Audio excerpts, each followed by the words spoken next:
Presenting. Okay, I guess the recording will be started. My screen is visible, right? Yes, Yes, sir. sir. Okay. Thank you very much. So today we will discuss about interpolation. So if you can recall, here were a list of experiment that we are going to go through. The first one was the interpolation, and the second one was the regression, right?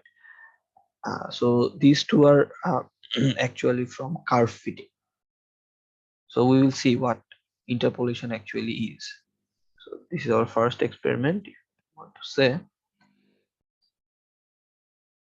By the way, if you are having pen and paper, you can write the theory if you wish. We will go through the theory now, and then we will move on to the MATLAB part, because it is important to understand uh, the theory that's behind the code, right? Because otherwise the code would be obsolete. We would not be able to understand what we are actually doing in the code. So we want to discuss about the theory a bit, and then it would be easier for us to understand the code. We will provide you some basic codes. You will have to make some modifications to apply it in some practical cases. Okay, we will see that. So interpolation in short, if I want to say, interpolation is a curve fitting technique. Okay, the word interpolation is related to curve fitting.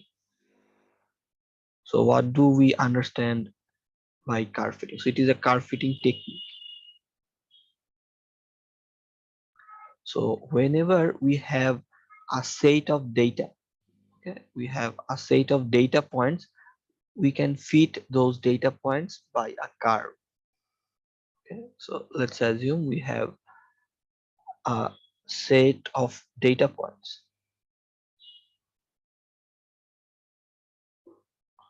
Then what we can do, we can fit a curve through those data points. Okay, we can fit a curve. Let's assume we have these data points. Let's try to draw some sketch. By the way, if anyone has any query throughout this discussion, please feel free to share. Okay, it is important to understand the theory properly. So let's assume we have performed any experiment, and by the experiment we have got some data points. Let's assume uh, we are doing an experiment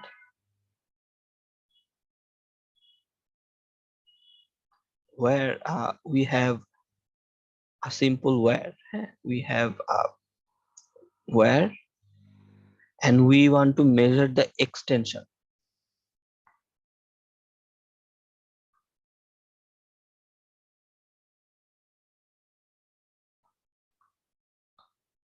Measure the extension of the wire if we put some weight on it.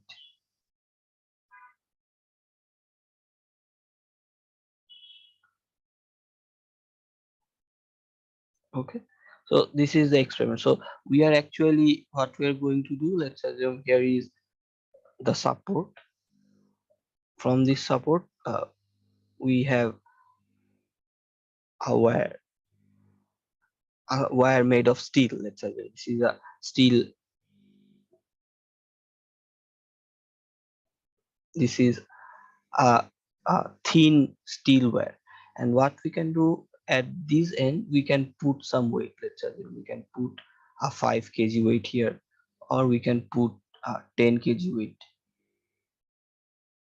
So let's assume in the initial case there is no weight put in this wire. Okay, so there is no weight, and then we have put 5 kg weight. So after putting 5 kg weight, the wire gets extended a bit, right? So let's assume this is the extension. This is the extension after putting 5 kg weight. Then let's assume we are going to put more weights we are adding 5 more kg on it. So this is the second weight, and the wire gets extended a bit.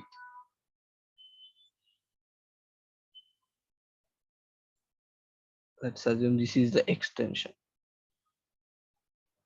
and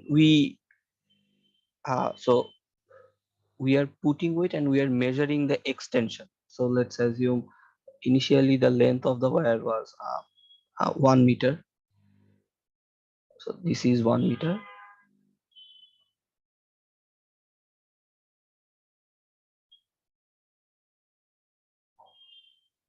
So this is the initial length of the wire L, and after putting some weight, we are getting some sort of extension rate. So this is, let's assume, the L1 after putting 5 kg of weight.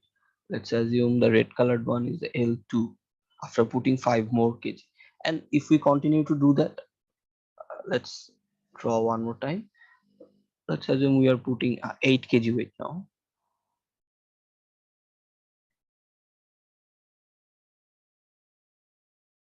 So after putting this weight, the wire gets extended once again.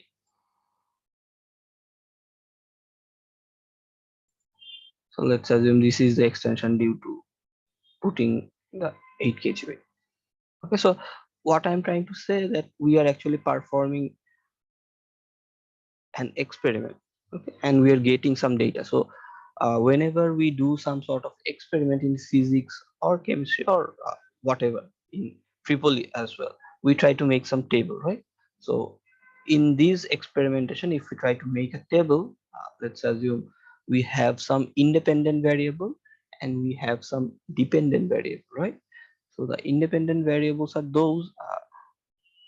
those variables that we can change. The value of those variables we can change, and the dependent variables are those of which we take the measurement of, right? So in this experiment, we can consider the independent variable as the weight. Independent, right?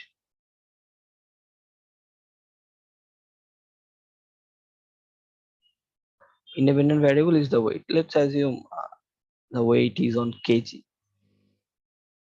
m, okay, weight, mass. And the dependent variable here is the extension of the wire.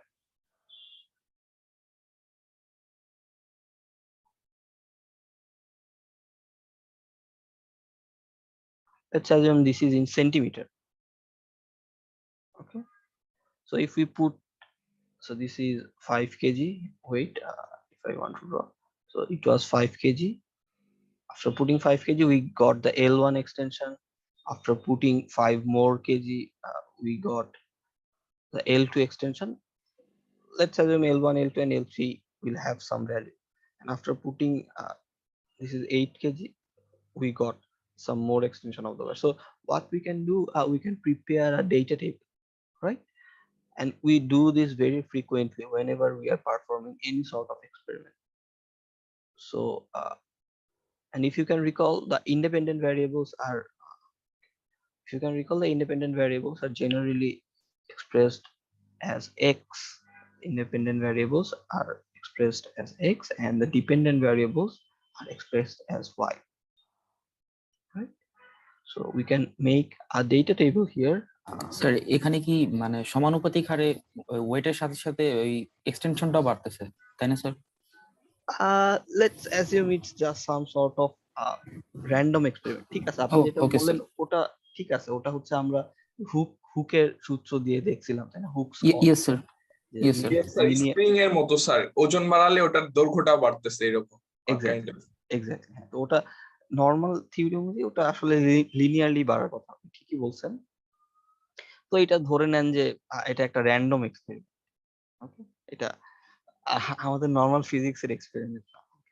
Okay, by the way, one good thing that I should mention as well, let's assume this is a very random experiment. This is not in our world. If you can recall, we have done this type of experiments previously, I guess you are familiar with that. We are familiar with Hooke's constant, if you can recall. So Hooke's constant say, if we change, yes. না sir, ওই যে আপনারটাই বলতে গেছিলাম, ঠিক আছে। Okay. So accordingly, Hooke's law, we can plot this one as a straight line, right? So if we put some weight here, we will get some extension, and it will change linearly.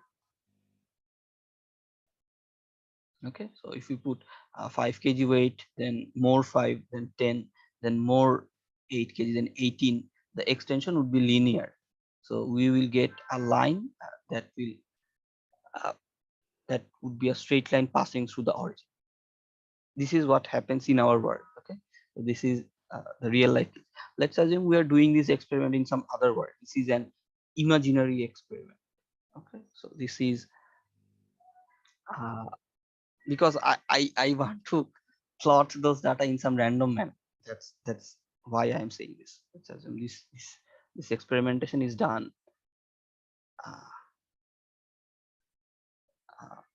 Let's assume this where that we are doing the experimentation on. This is made of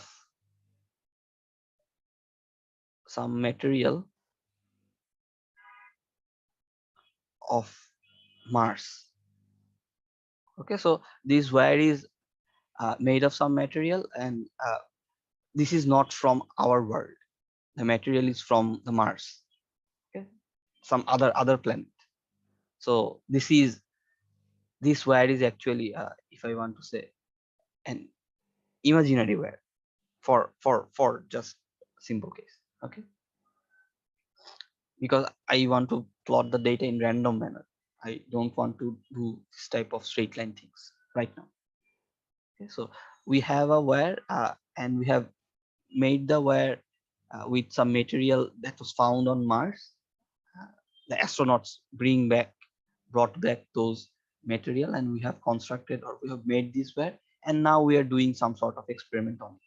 ঠিক আছে, এই যে তারটা আমরা চিন্তা করতেছি, মনে করেন এই তারটা দুনিয়ার কোনো পদার্থ দিয়ে তৈরি না। হ্যাঁ, এই তারটা মনে করেন জাস্ট চিন্তা করার জন্য, এটা মঙ্গল গ্রহের কোনো পদার্থ দিয়ে তৈরি। হ্যাঁ, যারা মঙ্গল গ্রহে গিয়েছিলেন অ্যাস্ট্রোনটরা, ওনারা নিয়ে আসছেন ওখান থেকে। আমরা ওখান থেকে এই তারটা বানাইছি, বানাই এখন আমরা এই তারের উপর এক্সপেরিমেন্টেশন করতেছি। ঠিক আছে, এই দুনিয়ার ওয়্যারের উপর করলে ওটা একটা স্ট্রেট লাইন হবে হুকের ল অনুযায়ী। আমরা ওইটা আপাতত চাচ্ছি না, আমি একটু অন্যরকম ভাবে দেখাতে চাচ্ছি, তো এই জন্য একটু উইয়ার্ড কথাবার্তা বলতেছি। Okay, so after performing the experiment, what we actually do in case of any experiment, we try to make some data tables, right?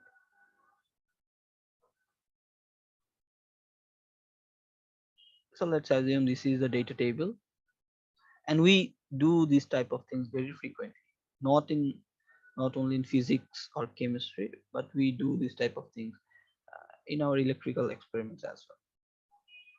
So this is our x, the independent variable, and this is the y. So x is the weight, right, and its unit is kg. This is the weight, unit is kg, and y is the extension in centimeter, how much the wire is extended. So let's assume if we put 5 kg weight, we get some extension of what should we consider. I'm trying to guess some random value. Let's assume we get an extension of 8 centimeter. Okay, then if we put 5 more kg, then the total weight is 10 kg, right? So we are putting 5 more kg on it, so the total weight becomes 10 right now. So this is 10 kg. Let's assume the extension becomes so we are considering the total extension now. So let's assume the extension becomes 12. Okay, then we are putting 8 more kgs, then the total weight is 18, and let's assume we are getting some extension of what, 16 centimeter. Okay, then let's assume we are having some other data points. Okay, so these are all the data points we have. So that is the motivation. So if I want to say about the motivation of interpolation, now I'm coming back to interpolation once again. So this is the motivation of interpolation. Why do we need interpolation, or why do we need curve fitting?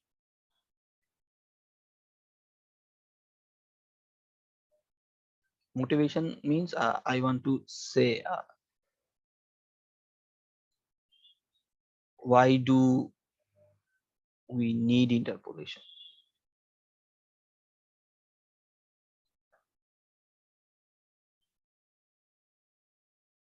Okay, so the motivation of interpolation is that whenever we have performed any experiment, right, we perform the experiment for some specific data points. So whenever we are doing any experiment, then we get certain values, right? We get certain values and prepare a data table.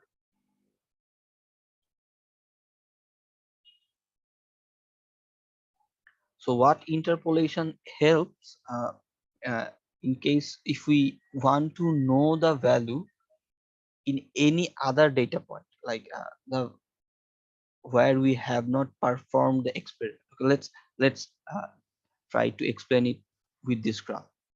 So this is our x and this is our y, and the x is for our case kg and y is the extension in centimeter. So let's try to put the data points. Let's assume in the blue points that I'm plotting here are the data points from experiment.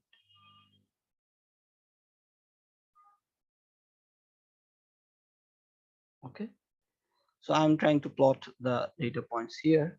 Let's take the curve a bit right. So let's assume this is the first data point. Then let's assume this is the second one. Let's move it.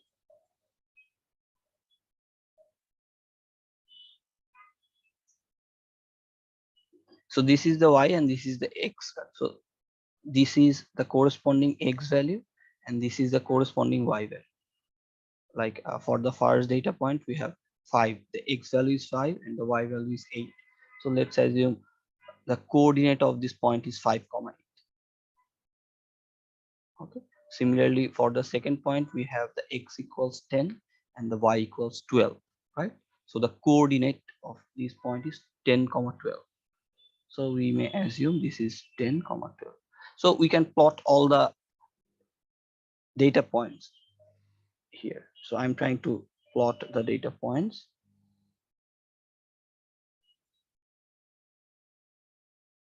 Okay, and in the blue color I am plotting the data points that we have got from the experiment. So let's assume we have one more data point here.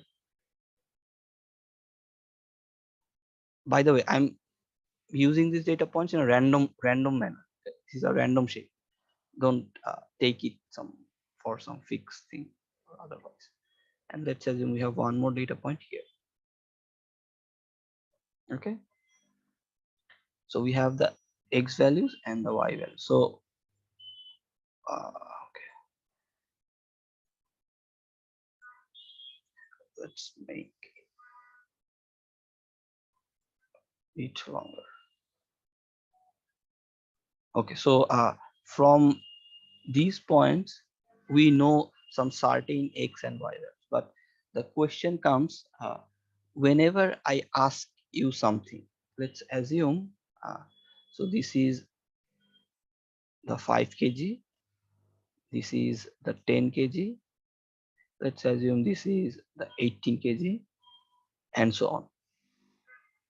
So for the 5 kg we have some extension here, For 10 kg we have some extension here, for 18 we got some extension here, and so on. So now comes the question, if I ask you to find the extension if we put some weight of uh, 12 kg, what would be the extension? Here is the question. Okay, so I am asking you a কোশ্চেনটা আরেকবার বলবেন? yes. So I am asking you to find the extension if we put 12 kg weight. Okay, so my query is find y if x equals 12. Okay, so this is my query towards you.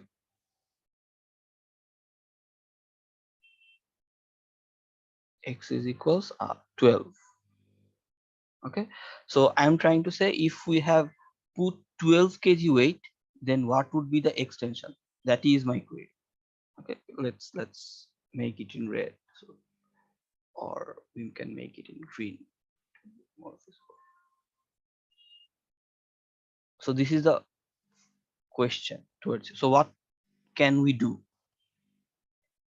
Can anyone suggest?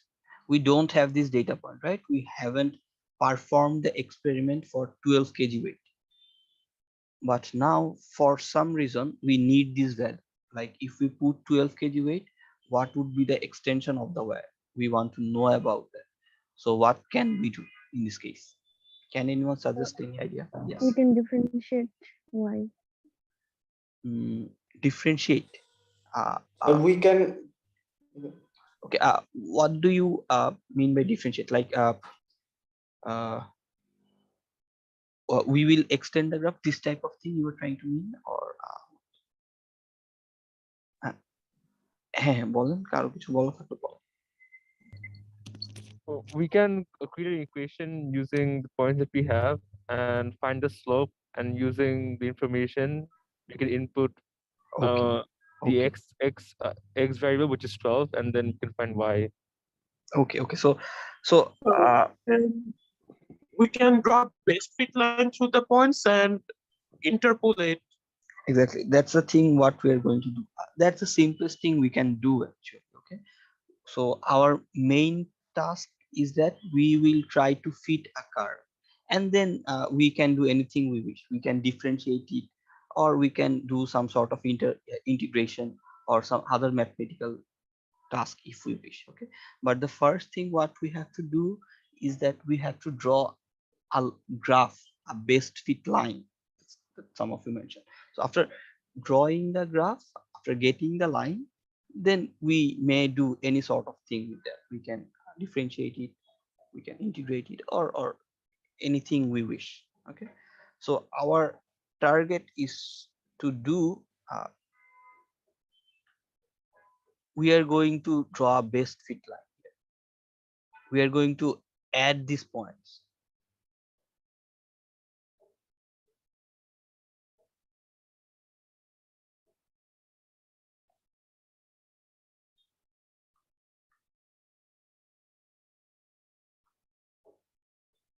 Okay, let's assume this is the graph we have got. So this thing is called the curve fitting technique.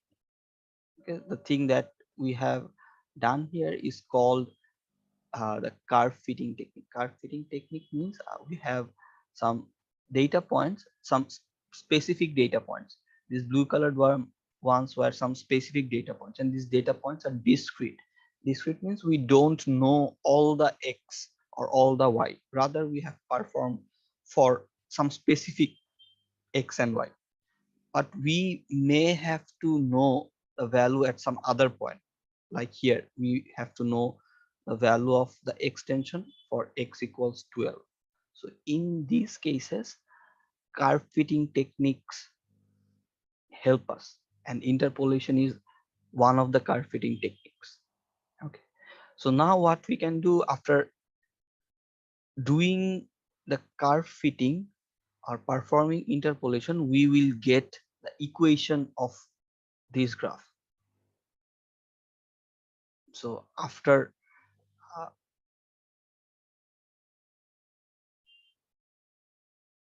curve fitting, sir এখানে fitting mean draw the curve exactly fitting means we are actually drawing the curve in simple words. Okay, fitting means we are actually drawing the curve. So after curve fitting, so we are actually fitting the curve means yes, drawing the curve, simple words. That's the thing we are doing. So the advantage is that after curve fitting we get the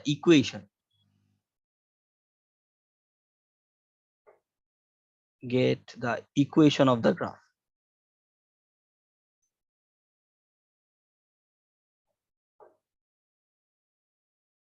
So whenever we have performed curve fitting, we will get the equation of this whole graph, this blue colored graph. And if we have the equation, then we can, let's assume we will have some equation y equals some function of x. Okay, so after doing the curve fitting we will get some sort of thing, and in case of interpolation we will actually get, sir এটা যদি কেন্দ্রবিন্দু বরাবর যেত তাহলে sir y is equal to mx plus c এরকম ধরতাম। exactly. So if it were a straight line, then we may got something like this, y equals mx for a straight line passing through the origin, or we can get some other straight line mx plus c. Okay, if it were a straight line, then our y will look something like this, y equals mx plus c. But for this case, yes, any queries? So can the fourth point not be considered as an anomaly, like given the progression, of the points that is already present? Can we not say the fourth point could be an anomaly and not consider that for our line? uh that's why I actually tried to mention that the wire we are using is not some regular wire. Let's assume this wire has some irregularities. Whenever we are putting weight more than 18 kg, the wire gets shrunk. Just for simplicity, this data table may be of some other experiment as well. ঠিক আছে, আপনি বলতে চাচ্ছেন এটাকে আরেকটু উপর দিকে ধরলে ভালো হইতে কিছু, তাই না? তাহলে একটা সুন্দর জিনিসপত্র হয়তো হতো। সো ধরেন সহজভাবে চিন্তা করতেছি আপাতত যে এই ওয়্যারটা নর্মাল কোনো ওয়্যার না, ঝামেলা আছে এই ওয়্যারের ভিতরে। ঠিক আছে, ধরে নিতে সমস্যা নাই তো? এরকম আছে সমস্যা? না sir, obviously not. Okay. So আপাতত আমরা ধরে নিচ্ছি, let's assume this wire has some weird features. This is some wire of some other planet. So after getting some extension, the wire gets shrunk at some point and then it gets extended highly. Okay, so just some weird thing. We don't have to bother about the experiment. We are actually focused on these data. That's where what we are going to do in numerical techniques course. We will deal with the data. So the thing that I was trying to explain, let's assume if we got some sort of straight line, then our function y would be some function of x. It might be y equals mx plus c or whatever. It might be some polynomial of higher order, like it might be ax squared plus bx plus c, or it might have some other higher order formats. Okay, so the thing is, if we do curve fitting, then we get the equation. That's the core idea. That's the important thing. So if we get the equation, then for any x we can calculate the value of y. Okay, let's assume for this graph, after performing the curve fitting, we get something like this, y equals we get a higher order polynomial. We get something a5 x5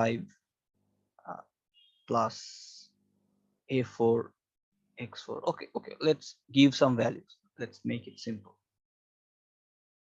Let's assume after doing the interpolation we get 2x to the power 5 minus 0.2 x to the power 4 plus 1.8 x square minus 10.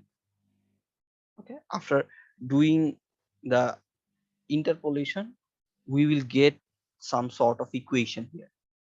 Okay, we will get some sort of equation. So if we get the equation, now for any x, like we want to calculate the value of y for x equals 12, so we can put x 12 here and get the value of y, right?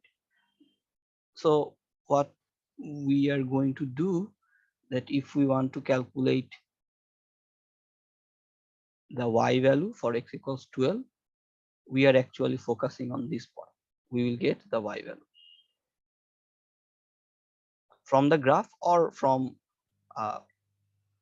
the equation as well. Sir, if you don't mind, I have a question, sir. হ্যাঁ বলেন বলেন sir ইকুয়েশনটা কই থেকে আসলো sir, এটা আমি sir notice ইকুয়েশনটা করি। আসবে, ইকুয়েশনটা আসবে যখন আমরা কার্ভ ফিটিং করব, আমরা এখনো করি নাই, আমরা দেখবো এই জিনিসটা কিভাবে পেতে হয়।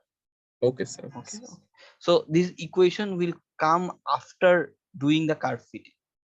Okay, after performing interpolation we will get this equation. So we haven't performed interpolation yet. We will see how to get this type of things. We will see. আচ্ছা স্যার, আমাদের কি স্যার মানে আপনি কি এটা অ্যাজিউম করলেন যে এটা একটা পলিনোমিয়াল হবে, এটা কি স্যার একটা স্ট্রেট লাইনও হতে পারতো কি, মানে নাকি স্যার কোনো মানে আপনি দেখেই বলে দেওয়া যায় যে মানে না না, এটা অ্যাজিউম করছি, এটা দেখে বলে দাও, এটা আমি আচ্ছা, অ্যাজিউম আচ্ছা। করছি। এটা ওই ডেটা পয়েন্ট যেগুলো দেওয়া থাকবে তার উপর ভিত্তি করে আসবে, ঠিক আছে? ডেটা পয়েন্ট গুলো যেভাবে দেওয়া আছে তার উপর ভিত্তি করে আসবে। ওকে, so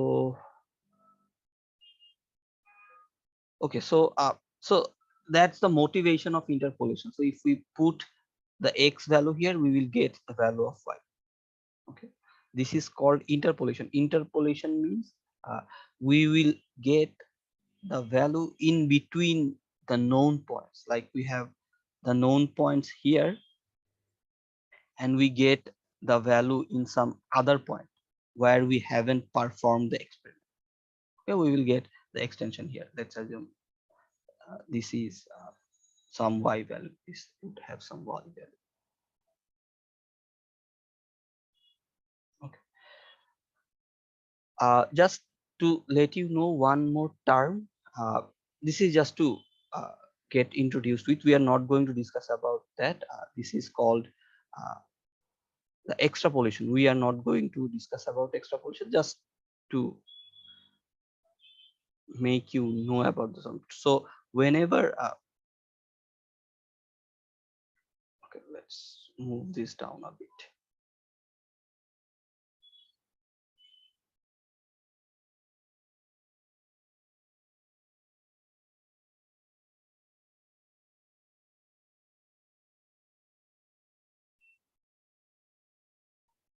Okay, so we have one more term that's called the extrapolation. So the extrapolation means whenever we are willing to find the value outside the range of our experiment. Let's assume someone asked you to find the value for x equals, this is, let's assume x equals 50. We haven't performed the experiment in this way. Our experimental data lies in between here, from here to here. But for some case, you have to find the value outside these experimental range. We have to find the value for a very wide range. So this type of thing is called the extrapolation. Extrapolation means we are finding the value outside the range of our experiment. Okay. Let's assume we may extrapolate this graph. We may extrapolate this graph in this manner, and then we can find the value here. Okay. So this type of thing is called the extrapolation.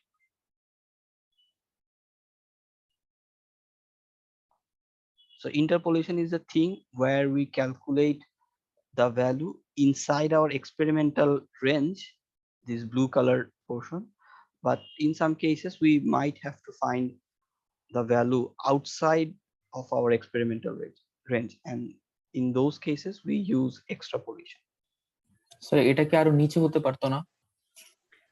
হতে পারতো ধরেন এখানে আমি সবই আপাতত randomly আঁকাচ্ছি। এক্সট্রাপোলেশন নিয়ে আমরা দেখবো না অত কিছু। এখানে আমি গ্রাফ গুলো ধরেন সব র্যান্ডমলি আঁকাচ্ছি, ঠিক আছে? ওকে, so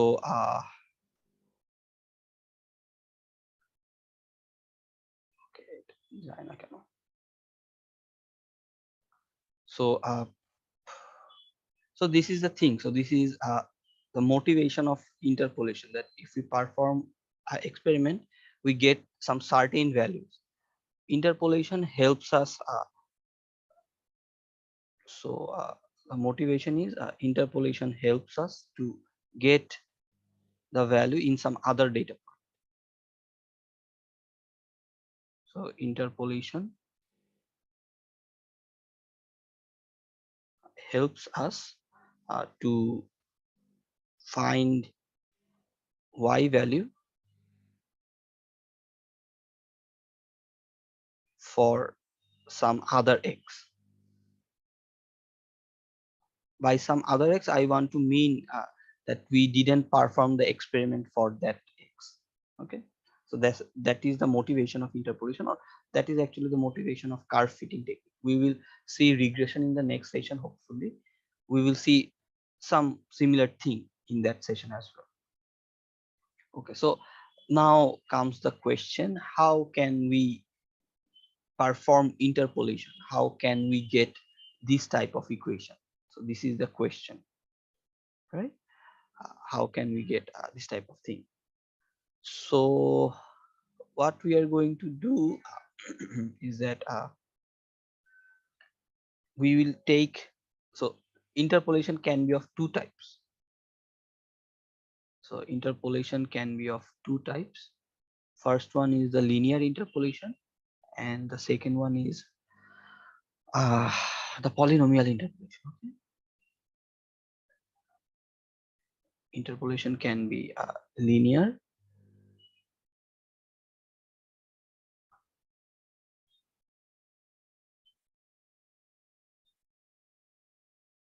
and the second one is the polynomial.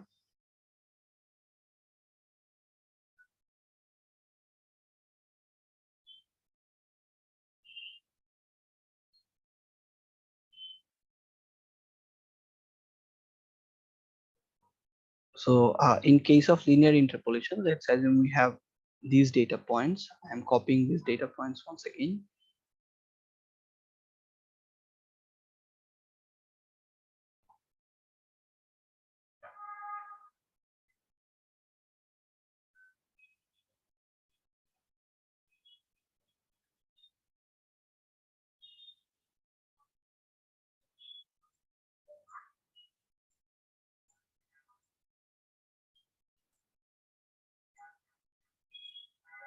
So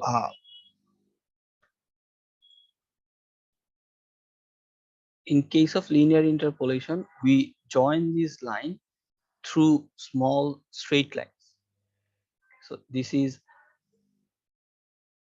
the main thing about linear interpolation.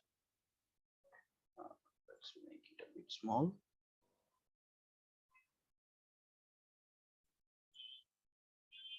Let's copy it.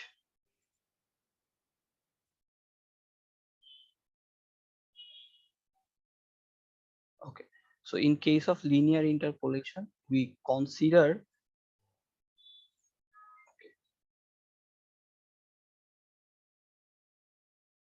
so in case of linear interpolation, we add the points through straight line. So this is, it would be a straight line, it would be a straight line, and then it would be a straight line as well, it would be a straight line. Okay, so this is called the linear interpolation. This thing is called the linear interpolation.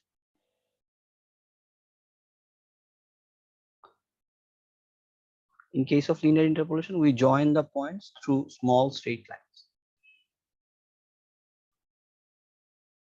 Okay, and if you can recall, to get a straight line, we need 2 points, right? So to find the equation of this straight line, we can use the value of these two points. So this is linear interpolation, and in case of polynomial interpolation, it could be some sort of polynomial. and it might look something like this that we tried to draw in the first place.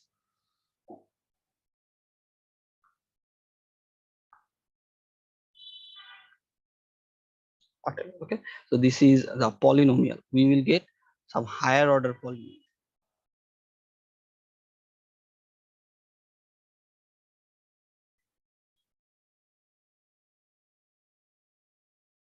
So we will discuss about linear interpolation and polynomial interpolation, and you have to write the code of linear interpolation of your own in MATLAB. Okay, so it is important to understand the theory behind linear interpolation properly. Okay, and we will discuss about polynomial interpolation as well, and we will provide the code for polynomial interpolation. Okay. So let's talk about linear interpolation first. What do we understand by linear interpolation? Okay, so we have these data points. Okay, let's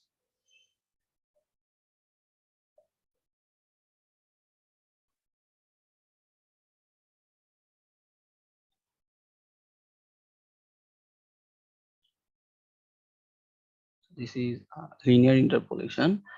In case of linear interpolation, we have some data points here.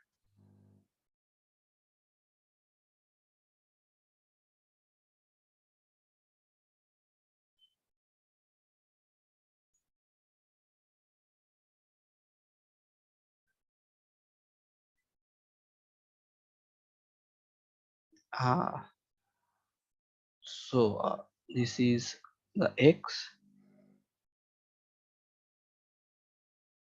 this is the x, and this is the y. We have, let's assume we have some data points here. We may call it as the x1 y1 point. This is the x2 y2 point, x3 y3. This is x4 y4, x5 y5. We have these data points. Okay, so let's copy this graph for now.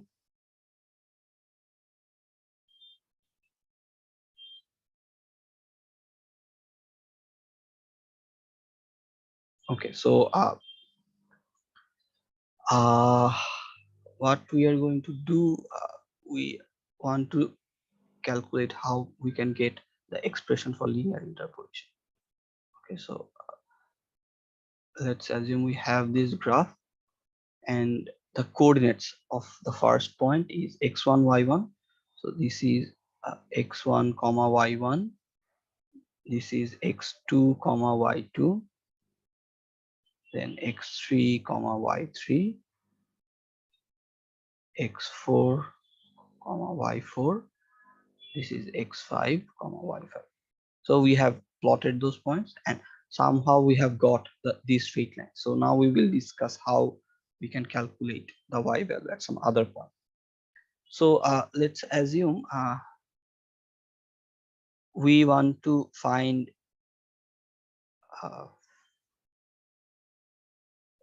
the x value is given here, like for 12 we have given the x value 12 and wanted to find the y value.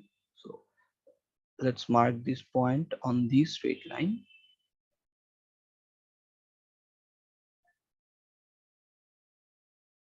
So it would be the point on the graph, and we can measure the y value from here.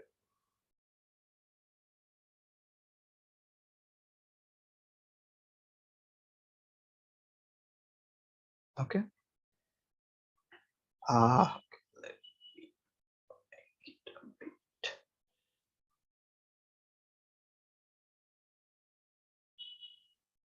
Okay, so this is the y value. So our task is to find this y. Let's assume the x is given. First of all, this data table is given. This data table is given. We have got this data table by some experiment, and we have been asked to find y for the given x, the green colored x. Okay, so we have been given this x, we have to find this y. So what we are going to do in case of linear interpolation, we will just use the, so our target is to find this y. That's the thing we want to do here. Okay, so this is our target, this is our goal, we want to find the y. So for this type of thing we will use the simple equations for straight lines. As this is linear interpolation, we have joined the data points through small straight lines. We will use the equations of the straight lines. Okay, so let's focus on these 2 points. This point, let's mark it in red, and this point. We are focusing on these 2 points. So this line is a straight line, right? The red colored line that I have marked as red is a straight line. So we can calculate the slope of a straight line by using the coordinate of 2 points, right? So if Yes, we sir. exactly, so we are going to calculate the slope of this red colored straight line. Okay, so if you can recall, the equation of slope was what? Sir, y2 minus y3 by x2 minus x3. Exactly. So if we have been given 2 data points, so we have been given x2 comma y2, and we have been given the data point x3 comma y3, then we can calculate the slope by using the formula that we know, that is y3 comma y2 divided by x3 comma x2. Or we can do the alternate, like we can do y2 minus y3 by x2 minus x3. If we wish, we can do that as well. So this is the equation of the slope. Now so this is the value of the slope using these 2 data points. We can calculate the slope using these 2 data points as well, not the data points, but we may assume the slope using let's assume x2 y2 and xy. Okay, we are going to calculate the slope using x2 y2 and xy, or we can do the alternate as well if we wish. Okay, so let's calculate the slope once again using x2 y2 and xy. So in that case we will get the value of the slope. Sir lab question টেবিলে তো sir টেবিলটা দেওয়া থাকবে, alright? হ্যাঁ, table দেওয়া থাকবে, আমাদের টেবিলটা দেওয়া থাকবে। So in that case the slope would be what?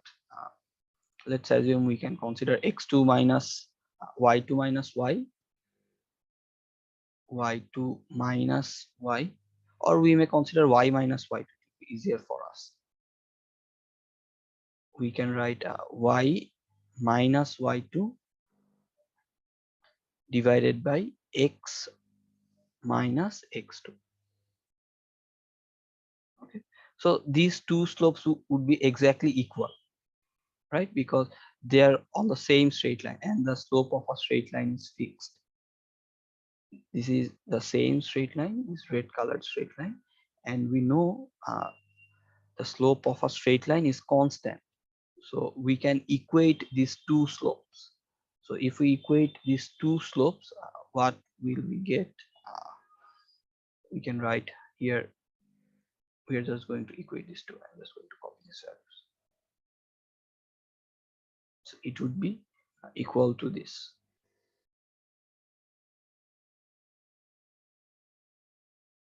Right, we are equating the 2 slopes because the slope of the straight line is constant. Or now what we can do, let's assume this is on the left hand side, this is on the right hand side, easier. Okay, so now what we are going to do, we want to separate the 2 portions here. So if we separate the two portion, we will get something like this.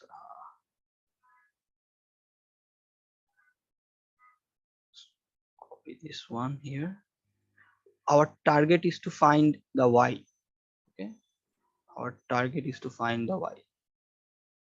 So I'm going to separate it in two parts. This is the first portion, and this is the second portion.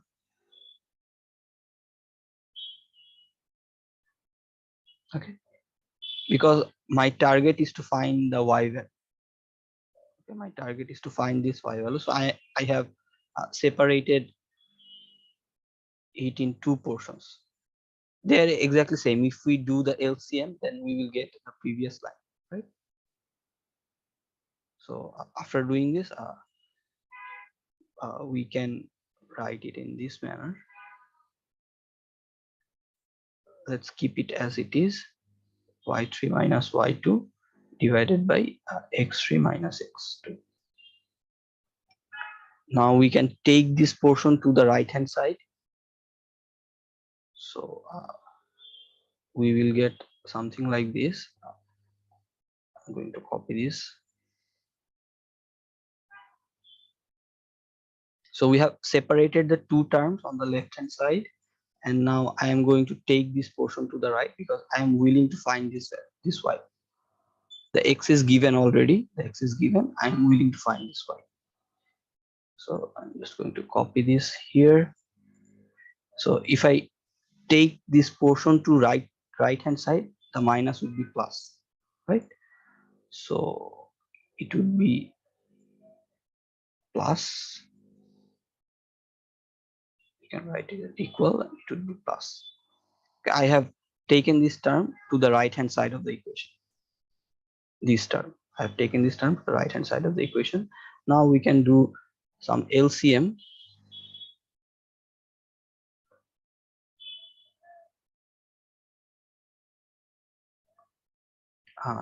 So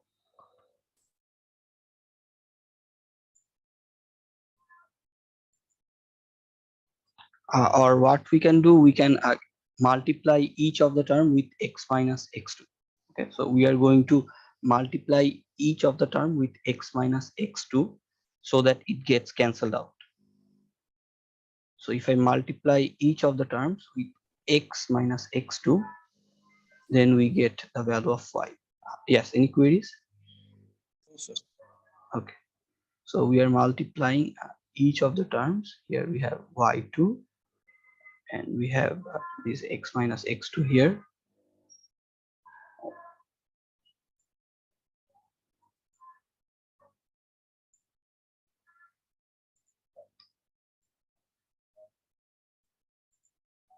So we are multiplying each of the terms with this thing.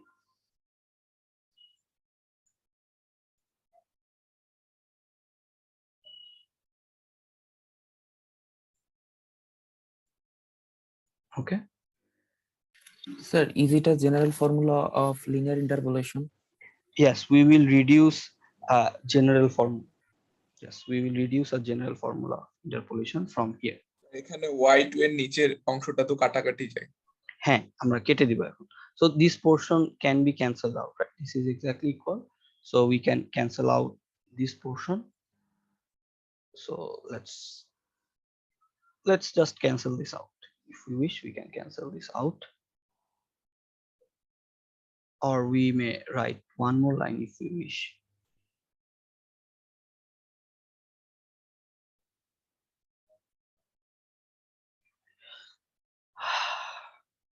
আপনাদের সবার কি অবস্থা বলুন তো? আচ্ছা, এটা আমি শেষ করি, তারপর আপনাদের সাথে 2-3 মিনিট গল্প করবো। হ্যাঁ, আমরা একটু ছোট্ট ব্রেক নিই, একটু গল্প করে তারপর আবার মুভ করব।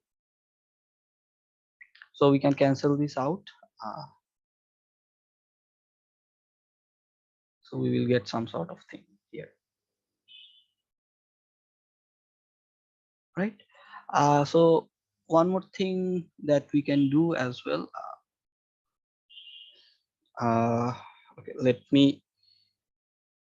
make it a bit convenient way. So this is the way we can calculate the value of y. This is one approach. Or we can make it in a nicer way if we wish, or I guess this is okay. We can get the expression in this manner. Like, sir, do you want to make it something like y equal to mx plus c? Not exactly like that, but I was willing to write it in some simple format. Let me just give me a moment. Let me write it in different. So this equation is fine. We can calculate the y value. So this is fine. There's no issue writing this equation in this format, but I was trying to write it in some nicer way. Okay, let me write it in some other way. Sir আমরা কি এটাকে এই যে এভাবে লিখতে পারি না যে মানে y equal to y2 plus হচ্ছে স্লোপ 1, হ্যাঁ, তারপর হচ্ছে ইনটু মানে মাল্টিপ্লাই বাই হচ্ছে স্লোপ 2 এর যে মানে হওয়ার যেটা থাকে। হুম। স্যার এখানে মাইনাসটা স্যার আগে চলে আসবে না? কোন মাইনাসটা? সরি স্যার, ঠিক আছে। Okay. So let's write it in this manner. We are okay with that. So হ্যাঁ বলেন। আমরা তো ইকুয়েশনটাকে এভাবে লিখতে পারি যে y equal to y2 plus m equal to m multiplied by x minus x2, যেহেতু y3 minus y2 by x3 minus x2 equal to m। হ্যাঁ, চাইলে ওভাবেও লিখতে পারি যদি আপনি ওই স্ট্রেট লাইনের ইকুয়েশনের সাথে কম্পেয়ার করে দেখতে চান। So this is actually the slope of the straight line. So we can write, or we can consider it in this manner, that we are actually calculating the slope from the two data points, and then we are considering the slope to calculate the value of y. Okay, so we can consider this if we wish. So this is one format. One other format that we can write off here, let's take this down here.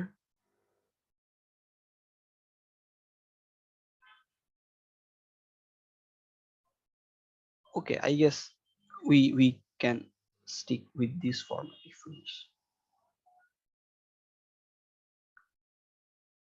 So this is the value of y, right? This is the value of y, but we were willing to determine. So if any x is given, we can find the value of y using linear interpolation. So this is the derived form, or we can calculate the value of y using linear interpolation. So if you have been given a data table and you can calculate the y value in some range, you can simply use this formula, okay, to get the y value. So you have to write, yes. Sir ম্যাটল্যাবে কি sir আমরা যখন করব তখন কি sir এই মানে ইকুয়েশনটা আমাদের কি মানে কোডিং হিসেবে বুঝাই দিতে হবে, নাকি স্যার ম্যাটল্যাব নিজেই বুঝবে যে মানে একটা স্ট্রেট লাইন নিজেই বানাই দিতে পারবো? আপনাকে এটা একটু হাতে লিখতে হবে। হ্যাঁ, চাইলে ম্যাটল্যাবে এই ইন্টারপোলেশন ডিরেক্ট করা যায়, কিন্তু আপনাকে এই কোডটা একটু হাতে লিখতে হবে। আমরা ওই পলিনোমিয়াল ইন্টারপোলেশনের কোড দেখলে তারপর আপনাদের সুবিধা হবে বুঝতে, ঠিক আছে? আচ্ছা। তবে এটা আপনাদেরকে নিজেই লিখতে হবে, একটু কোড একটু নিজে লিখতে হবে, ঠিক আছে? So here all the values are given. If you look carefully, the y2 value is given, y3 value is given, x3 x2 values are given, and x is given as well, right? All the values are given. You can find the value of x2 y2, x3 y3. These values are given already in the data table. The data table will be given, and the value of x is given as well. You just have to find the value of y, and you just have to write this type of equation in MATLAB. That's it. Okay, so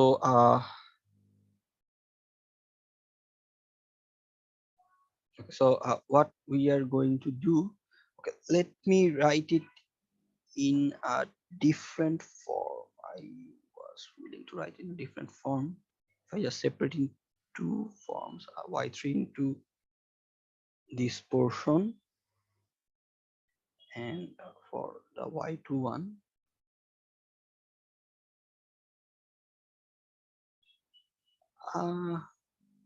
if I want to make it in a separate way. Okay, let's keep it in this way. No worries. Now we will move on to the polynomial interpolation. So in case of polynomial interpolation, the scenario is same, but the difference is we want to fit the curve in this manner. Okay, so we have been given a data table like we have been given here, but now the curve we are going to fit using a polynomial. Okay, so in case of polynomial interpolation, we will use Lagrange polynomial. Okay, in case of polynomial interpolation, we are going to use Lagrange polynomial. So in case of Lagrange polynomial, I will write the expression here. Let's move on to Lagrange polynomial.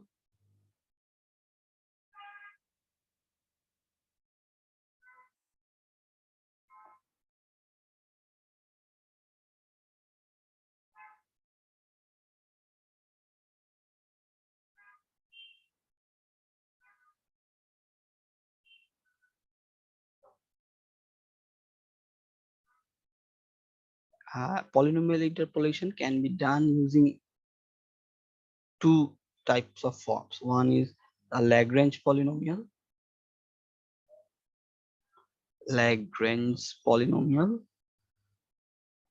and the second one is the Newton's polynomial.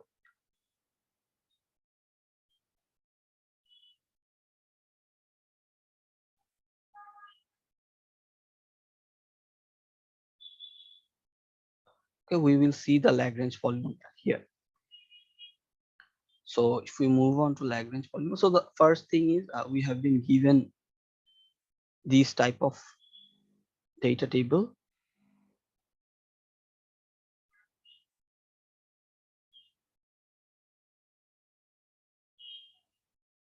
And we want to fit a curve that looks like this. Okay, this is our task now.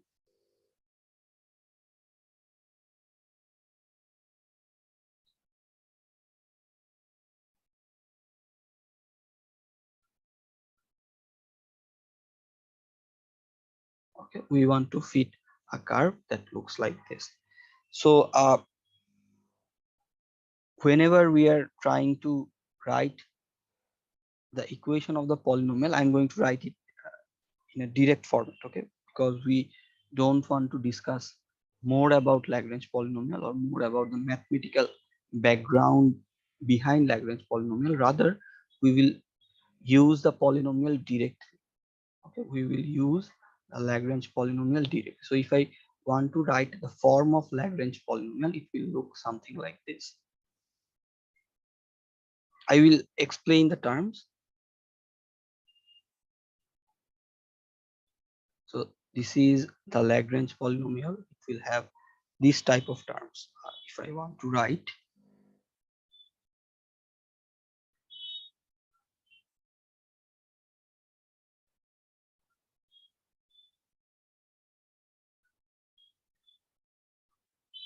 it will have a long expression. We don't have to worry about this expression. I will explain. I will try to explain the terms. So the first term would look something like this: x minus x2, x minus x3, plus dot dot dot, x minus xn divided by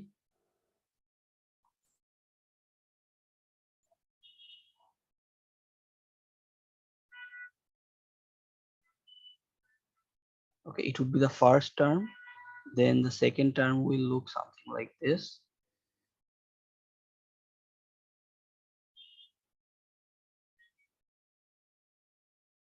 Oh, not plus, we are actually multiplying this. I should put multiplication sign here, not plus.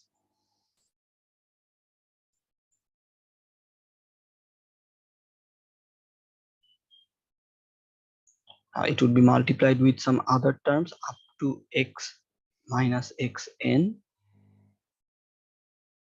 x2 minus x1. Try to find a pattern here. If anyone can find a pattern here, let me know. Yes, sir. Sir, all you have just did in the denominator. Yes. The pattern is in the denominator, sir. That you have used x1 first, and then you are using x2 second, and then you are going to use x3 next. Exactly. So we have a pattern here. I will explain the pattern. Just give me, or let me write two more terms. So in the third term, we'll have this format: x minus x1, x minus x2, dot dot dot, x minus xn. It would be divided by x3 minus x1. It will be x3 minus x2, dot dot dot. It will be x3 minus xn, and we can add this term up to the nth term. So the nth term will look something like this. Oh, in the numerator, then, sir, the denominator's part will be absent. Like, for example, in the second part, x2 is absent. Exactly, exactly. That is one more pattern. Yes, I'm willing to discuss about that as well. In the third one, the x3 would be absent, and if you look in the first one, the x1 is absent in the numerator. Okay, so for the nth term, we will have, let's, x minus xn. yes, so we will write the first terms here: x minus x1, x minus x2, dot dot dot. We will write x minus x n minus 1. We will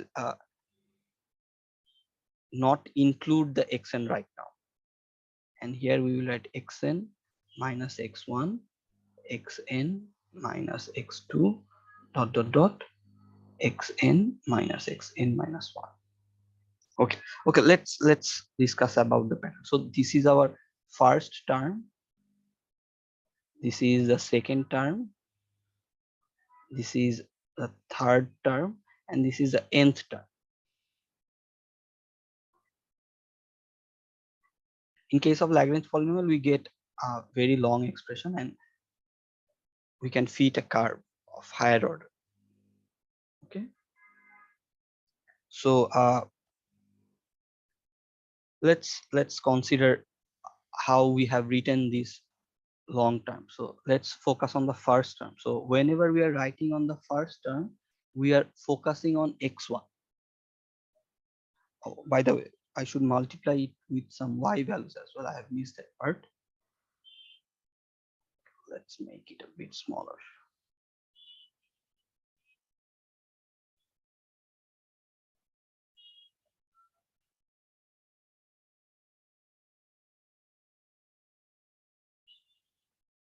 With the first term, I should multiply it with y1.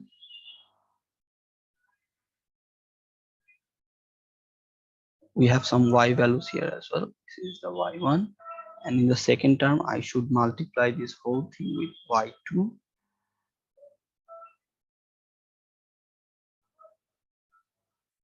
Okay, so I should multiply it with y2. And for the third term, I should multiply it with y3. And the nth term, I will multiply it with yn. Okay, so let's focus how these terms are written. So for the first term, we will focus on to x1, and then what we have written in the numerator, if you look carefully, we have n data points. Let's assume we have n data points. Let's extend the table.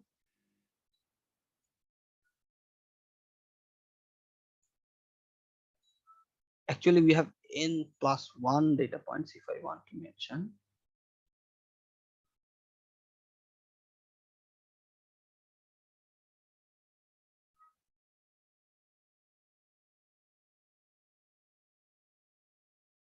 So we have the last data point we have is the xn and yn. We have n data points. So if we have n data points, we can fit a curve of order n minus 1. Okay, we can fit a curve of order n minus 1. So the first term that we are getting here is mainly focused on the first point, the x1, y1 point. These points are given. These points are already given in the data table. Okay, here is the x1, y1 point.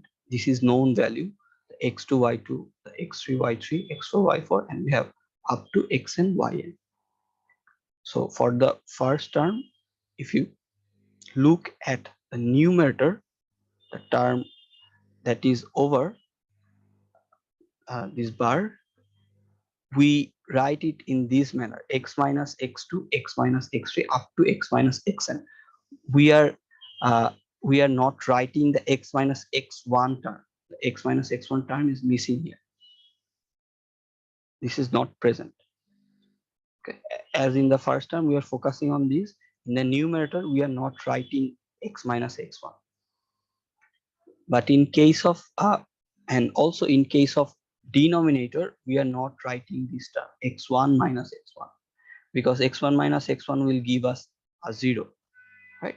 That's why we are skipping the x1 minus x1 term and focusing on this x1. We are writing x1 minus x2, x1 minus x3, dot dot dot, up to x1 minus xn, and at the end we are writing the y1. Okay, so that's how we have written the first term. In the second term, what we have done, we are actually focusing on the x2, y2 coordinate, and first we are focusing on the x2 point. So if you look at the numerator, we are writing x minus x1, then we are skipping x minus x2. Okay, we are skipping this part. X minus x2 is not present here. Just same as the first term. In the first term, we have skipped x minus x1. So now we are skipping the x minus x2 term and then write all the points: x minus x1, x minus x3, then we will get x minus x4, and we will reach up to x minus xn. And for the denominator part, we are skipping x2 minus x2 because it would give us a 0, and getting a 0 in the denominator would be a mess. So we are writing x2 minus x1, then skipping this term. We are not writing this term here. Then x2 minus x3, then x2 minus x4, up to x2 minus xn, and at last we are adding the y2. Okay, so can you now get the pattern here? Can you? Yes, sir, of course. Okay. Yes, So, sir. okay. So that's how we can form the Lagrange polynomial. All the terms are added with each other. Okay, all the terms are added with each other. For the third term, let me explain one more. So for the third term, we are writing x minus x1, x minus x2, then we will skip the third term. The x minus x3 term would be skipped. Okay, and it would continue up to x minus xn, and for the denominator we will have x3 minus x1, x3 minus x2, and then similarly the third term would be skipped, the x3 minus x3, it would be skipped, and it will continue up to x3 minus xn, and then we will multiply the y3 with it. Okay. The same goes for the nth term. For the nth term, we will focus on xn comma yn, right? Xn comma yn.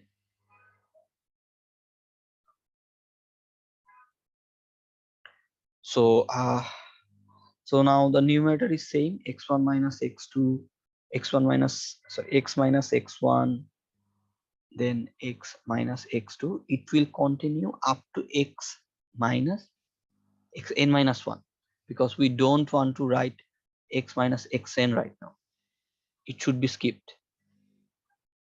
Right? This term is skipped here. X minus xn should be skipped.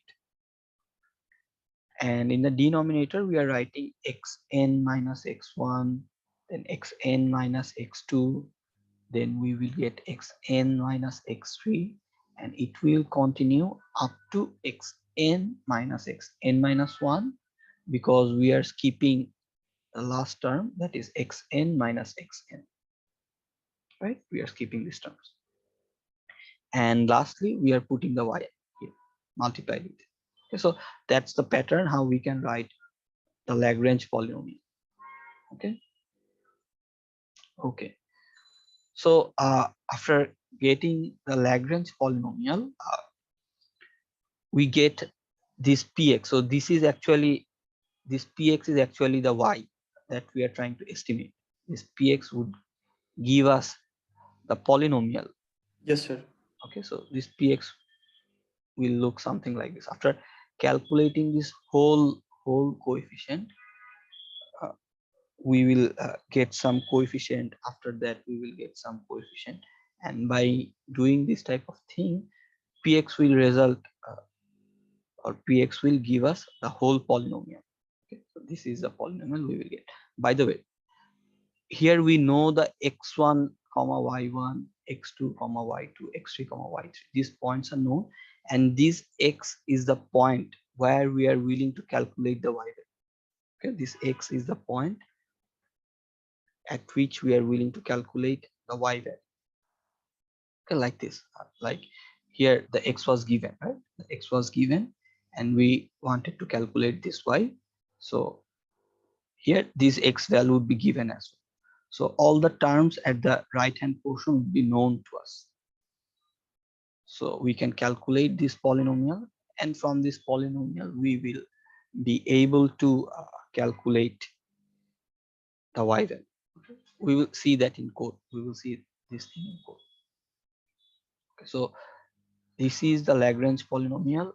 Each of the terms can be found using the pattern. I'm not diving deep into the theory how we have got this Lagrange polynomial, but we may just assume that we can use this Lagrange polynomial for interpolation. Okay, I'm not going to explain the whole background of this equation. Okay, we will just use the Lagrange polynomial for our interpolation purpose. Okay, so if we have got this expression, I guess we can move on to the code now slowly. Okay, so we will move on to MATLAB. Let me share my screen once again. By the way, any queries so far? কারো কোনো কিছু জিজ্ঞেস করার আছে? No, sir. No, sir. It's all right. So It's very easy, I think, sir. okay, thank you. So if anyone has any query, please feel free to share. Okay, because we want to understand the basic things is important. Okay, let me share my screen once again. I will share my whole screen. Okay, before moving on to the MATLAB part, let's talk. We may discuss some other things. We may just have some chit chat before moving on to the MATLAB part. So how's your life going? আপনাদের কেমন যাচ্ছে পড়ালেখা, বলেন তো? Sir আমার একটা question ছিল sir. হ্যাঁ বলেন কোশ্চেন থাকবে তো। স্যার আমাদের যখন স্যার অফলাইনে হবে তখন কি হ্যাঁ। স্যার আমাদের এই যে থিওরি এগুলা লিখতে হবে নাকি স্যার ম্যাথল্যাব? স্যার এখন আপনারা কি ডিসিশন নিতে চাচ্ছেন? মানে এই কোর্সের জন্য? জি স্যার, এই কোর্সের জন্য। হ্যাঁ, এই কোর্সের জন্য থিওরিতে একটু আমাদের পড়াতেই হবে। থিওরি না পড়ালে কোডগুলো তো ওভাবে বোঝা যাবে না। হ্যাঁ, স্যার আমাদের এক্সাম গুলা কেমন হবে স্যার? এক্সাম গুলো মূলত ম্যাটল্যাব বেসড হবে, তবে ওই থিওরি রিলেভেন্ট অ্যাসাইনমেন্ট আপনাদেরকে দেওয়া হবে আর কি। ওইটা প্রতিটা এক্সপেরিমেন্ট শেষে, না ধরেন 3টা এক্সপেরিমেন্ট শেষে হয়তো একটা অ্যাসাইনমেন্ট দেওয়া হলো, আবার 3টা এক্সপেরিমেন্ট শেষে আরেকটা অ্যাসাইনমেন্ট। আর প্রতিটা ল্যাব শেষে আপনাদের রিপোর্ট দিতে হবে, যেটা গ্রুপে সাবমিট করতে হবে। আর অ্যাসাইনমেন্ট এটা কোনো ফাইনাল এক্সাম বা এই ধরনের কিছু হবে?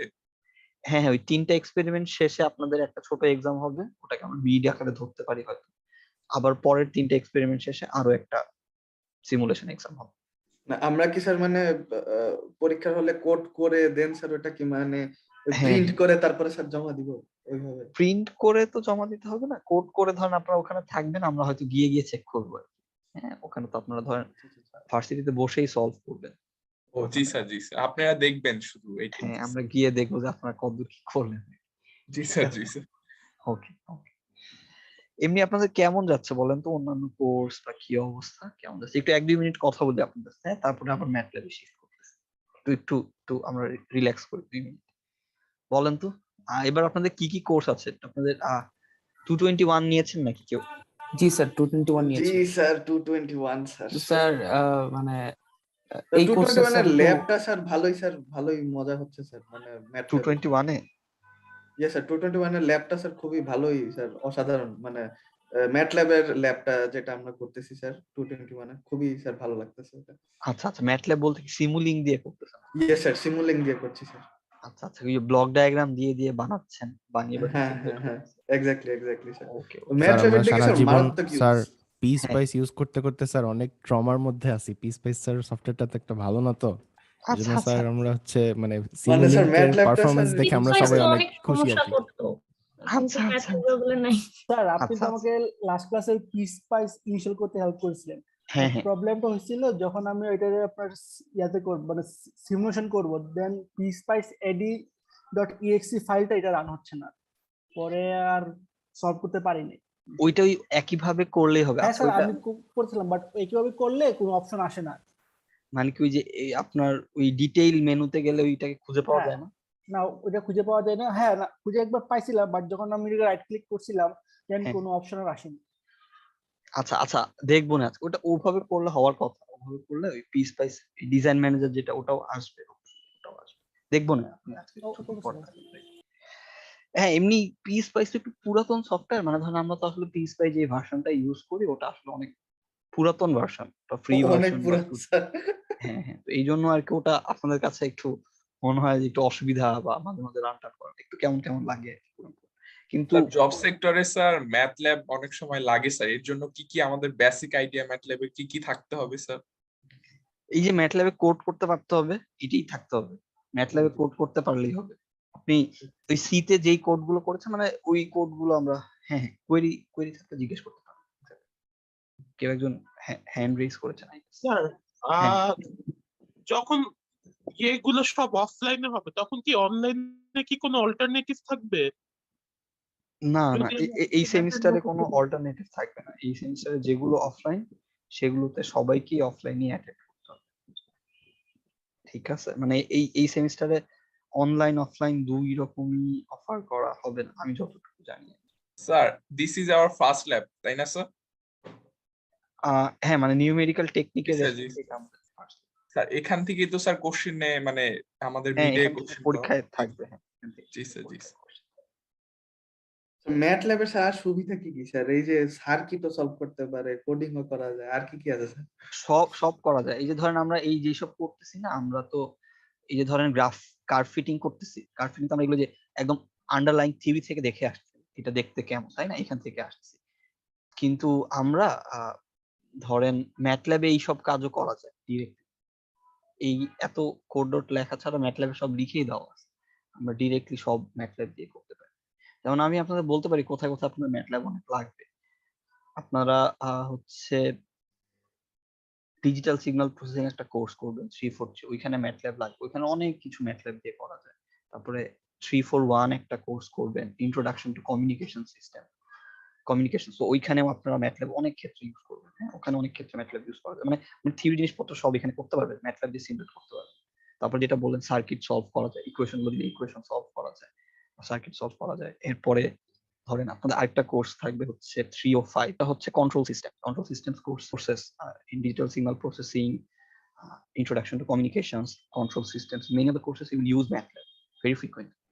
Okay, so and the most other important thing is that MATLAB is a very high resource software. There are many things to explore.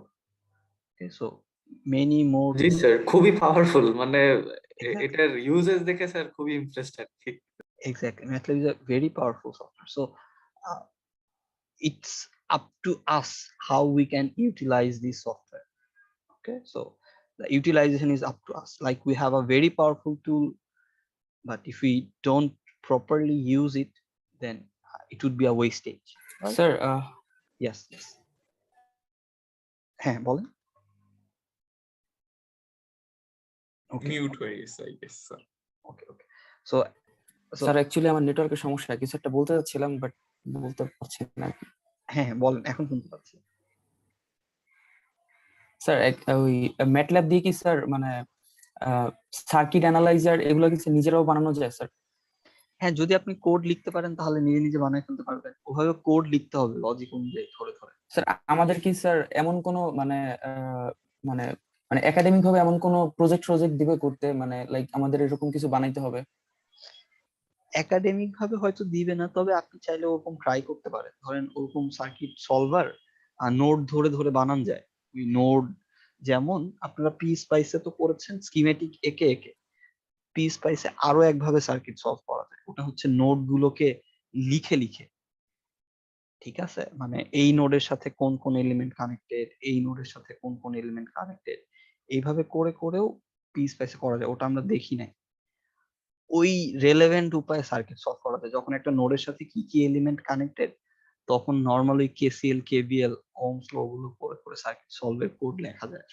Sir আমি ট্রিপলি 205 ল্যাবের পরে কি স্যার আমাদের এই যে ইলটা লাগবে সফটওয়্যারটা? পিস্পাইস ইয়েস স্যার, পিসপাইস।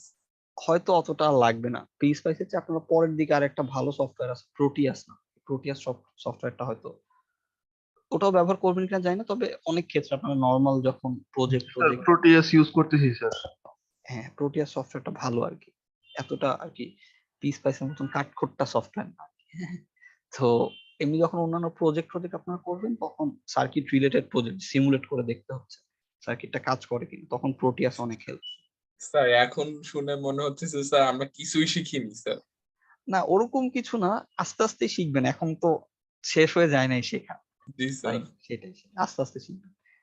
কি আমরা কেউই কিছুই শিখি নাই আসলে, আমরাই সবাই আস্তে আস্তে শিখতেছি, কাজে এটা কোনো সমস্যা নেই, আমরা সবাই আস্তে আস্তে শিখতেছি।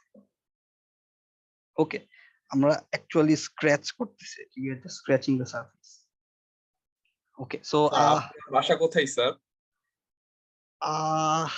আমার বাসা মোহাম্মদপুর। কেন? না স্যার, আপনি স্যার ভার্সিটিতে আসবেন। হ্যাঁ হ্যাঁ, আমাদের তো অফিস খুলে যাচ্ছে জি আমাদের স্যার। কালকে থেকে ইনশাআল্লাহ যেতেই হবে। যাই হোক, ঠিক আছে ঠিক আছে। Okay, so I guess we can move on to the coding part now. So we will move on to MATLAB. Let me share my whole screen with you. Let me share my whole screen first.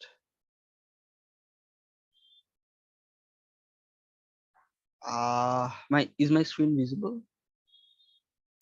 Yes, sir. Okay, thank you. So we will move on to the coding part. So before moving on to the Lagrange polynomial, by the way, we won't provide the code for linear interpolation. Rather, you have to write the code for linear interpolation by yourselves. Okay, you have to write the code of linear interpolation. You will get the lab sheet and the instructions will be provided there. So no worries, but you have to write the code for linear interpolation first. Okay, we will give the code for polynomial interpolation. This Lagrange polynomials code will be given. We'll provide the codes on bugs. By the way, I am uploading the recording and all the materials on bugs. Okay, so after the session ends, hopefully I will upload the recording on bugs and also the lab sheet. So you will get all the instructions there, how to submit, what you have to solve to prepare the lab sheet. Okay. Okay, sir. Okay. So now I guess we can move on to this polynomial interpolation part. So we have to make something like this, right? This is the Lagrange polynomial. We have to write something like this in MATLAB. So how we are going to write this complex or this long expression in MATLAB? Okay.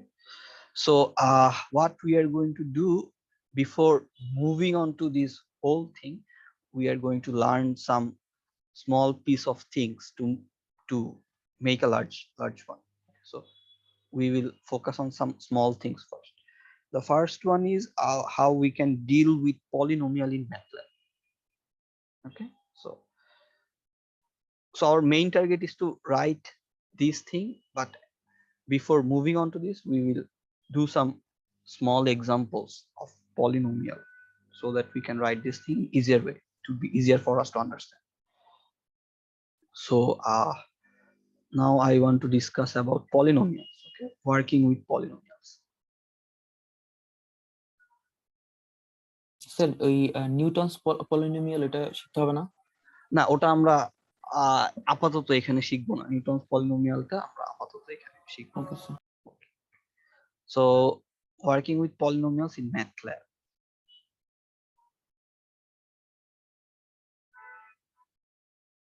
Okay, so we are going to deal with some polynomials in MATLAB. So first thing first, what do we understand by polynomial? So generally we express a polynomial in this format. Px, it may have this format, like a n x to the power n plus a n minus 1 x n minus 1 plus a n minus 2 x n minus 2 plus dot dot dot plus a1 x1 plus a naught. So this is the general format or general expression of a polynomial. Polynomial in Bengali we define it as বহুপদী, তাই না? আমরা বহুপদী সম্পর্কে দেখেছি। বহুপদী হচ্ছে Yes, sir. Polynomial. ঠিক আছে, পলিনোমিয়াল বারবার বলছি। পলিনোমিয়াল বলতে আসলে আমরা বুঝি হচ্ছে বহুপদী। ঠিক আছে, so this is the general expression of a polynomial. So let's assume we may have this type of, so these a's are called the coefficients. Okay, so these a n minus 1, a n minus 2, a n minus 3, a1, a0, these are called the coefficients, সহগ.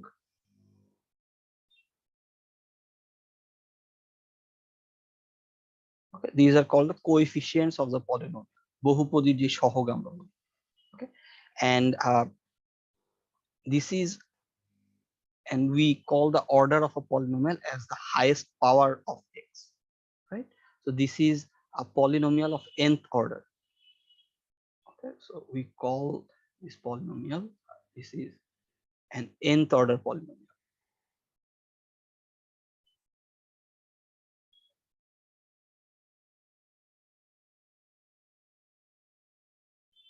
So how we are going to define order? Order is the maximum power of x, right? So if we want to define the word order, order is a maximum power of x. So here we have the maximum power as n, right? So we can say this polynomial is of nth order. Okay, so in an nth order polynomial we have n plus 1 terms. If you can look carefully, this is the nth term, this is n minus 1th term, n minus 2, then this is the first term, and this is the 0th term, if we want to say.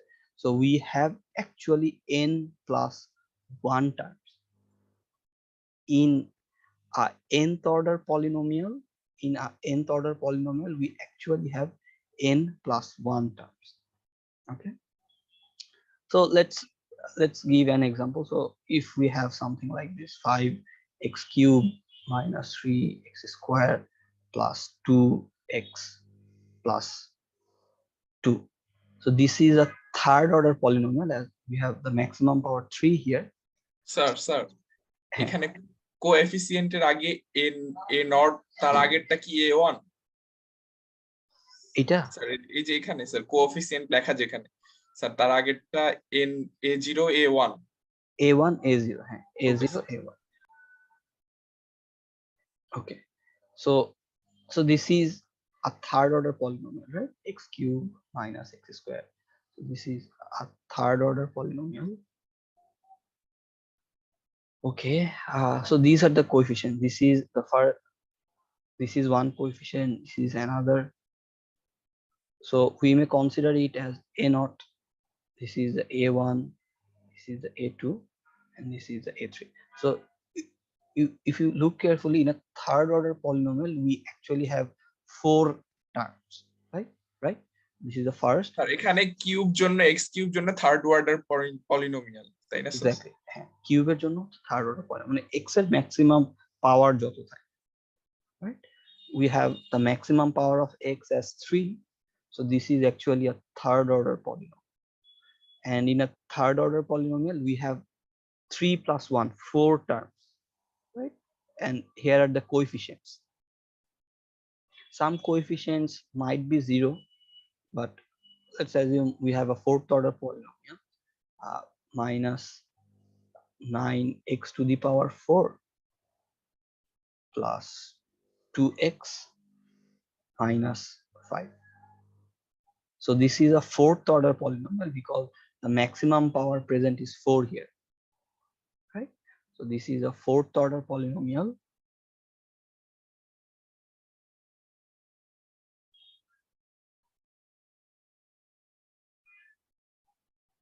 And if we look at the coefficients, the A4 coefficient is this, the minus 9. So A4 is minus 9. There is no term with x cube, right? No terms present with the cube. So A3 is actually 0. There is no term with x square. So A2 is 0. Then we have this coefficient. It has, yes, exactly. So this is the power of 1 here. If we see, the power of x is 1. So this term is the A1 term. A1 is 2, and this is the A0. minus 5. Exactly. So A0 is minus 5. So the bottom line is we can find any polynomial and its order, and some coefficients of the polynomial might be 0. Okay. Okay, I guess these are some common things. You're already familiar with this sort of things. Now we will move on to the MATLAB part. So how we are going to define a polynomial in MATLAB. Let's assume we are going to define this polynomial in MATLAB. Okay, so I'm just going to copy this.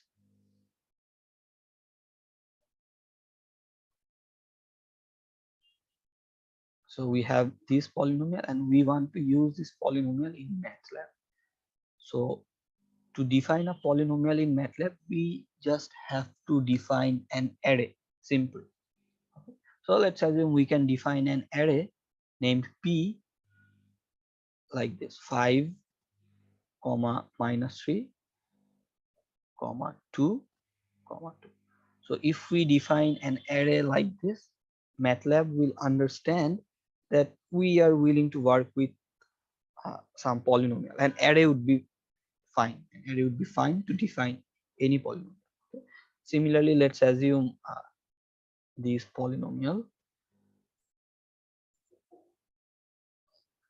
Let's assume we are going to define this polynomial as let's make it as P1, and let's so we are going to name this array P2. Wait, P1, এটা P2. Exactly. So we can name the second array as P2. This is P1, and let's assume this is P2x. Is this? So can anyone say, if we want to define P2 in MATLAB, how the array should look like? Sir, minus 9, Minus then 9, 2, 2, then minus 5. minus 5. Okay, so now you will say, let's assume we have some other polynomial. So everyone agrees with this, or someone wants to say some other thing? Sir, maybe 0 add করতে হবে. Exactly. 0 add করলেও হয়, না করলেও তো হয় sir. Okay, let's see what happens if we don't put the 0 coefficient. Let's assume we have some other polynomial that looks like this: 9x squared plus 2x minus 5. So now can anyone see, if we want to express this polynomial in MATLAB, what should we write? minus 9 to minus 9 2 2 minus 5 তাহলে sir add করতেই হবে, mandatory sir. Exactly. So I guess now you can feel that these two polynomials are definitely separate from each other. But if we want to write these two things in MATLAB, then MATLAB will get confused, right? So if we write something like this, MATLAB will interpret it as this. So to make a polynomial of this format, we must have to include the zeros. Okay? Otherwise, MATLAB will not understand it properly. Okay. So here the thing that we written in the first place. Sir ওখানে তো zero মনে হয় দুইটা add করতে হবে তাই না sir? Exactly. -9 0 0 2 -5. Exactly. So we have to put 2 zeros. We have to be careful about all the coefficients. Some coefficients might be 0, but we have to add those explicitly. Okay. Here were the coefficients. The A3 was 0, the A2 was 0. So we have to put those explicitly here. Otherwise, MATLAB will not be able to interpret that properly. MATLAB will not understand that properly. So we have to make it understandable to MATLAB. Okay. Okay. Let's start with these polynomial. So P1 is this. So let's write a new script. This is some simple thing. So I'm defining the P1 polynomial, and I'm going to define an array. We have 5 minus 3 2 2. Right? So we have 5 minus 3 2 2. So this is the P1 polynomial, and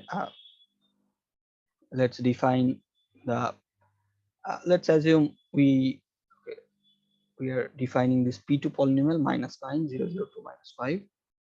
So we have the P2 polynomial -9 0 0, then what, 2 minus 5, right? 2 minus 5, and we have the third polynomial P3. It is -9 -9 2 minus 5. Okay, so now we want to do something with the polynomial. Let's assume I am asking you to find the value of this polynomial for any given x. Let's assume I am asking you to find the value of P1x if x is 2. Okay, so if x is equals 2, what would be the value of P1x? Okay, so for this type of thing, we have a function in MATLAB that's called polyval. So P1x will look something like that: 5 into 2 cube minus 3 into 2 square plus 2 into 2 plus 2, right? For x equals 2, we will get this thing. So we will get something. 2 cube is 8, 8 times 5, 40 minus 12 plus 4 plus 2. So what we should get from here? 34 or what? 44. 34. 34. Okay, so we will get 34. Yes, this 2 gets cancelled out. We get 34. So we can do this thing using the polyval function. In MATLAB, we have the polyval. Polyval means the value of the polynomial. Polyval function gives us the value of the polynomial for any specific x. So we have to write it in this manner: polyval P1, 2. Then MATLAB will understand that we want to calculate the value of the polynomial P1 when the value of the x is equals to. Okay, let's write it here. So I'm going to display the value. So this polyval P1, 2. Okay, so we are going to calculate the value of this polynomial when the x is equals to. So if I run the code, let's save it somewhere.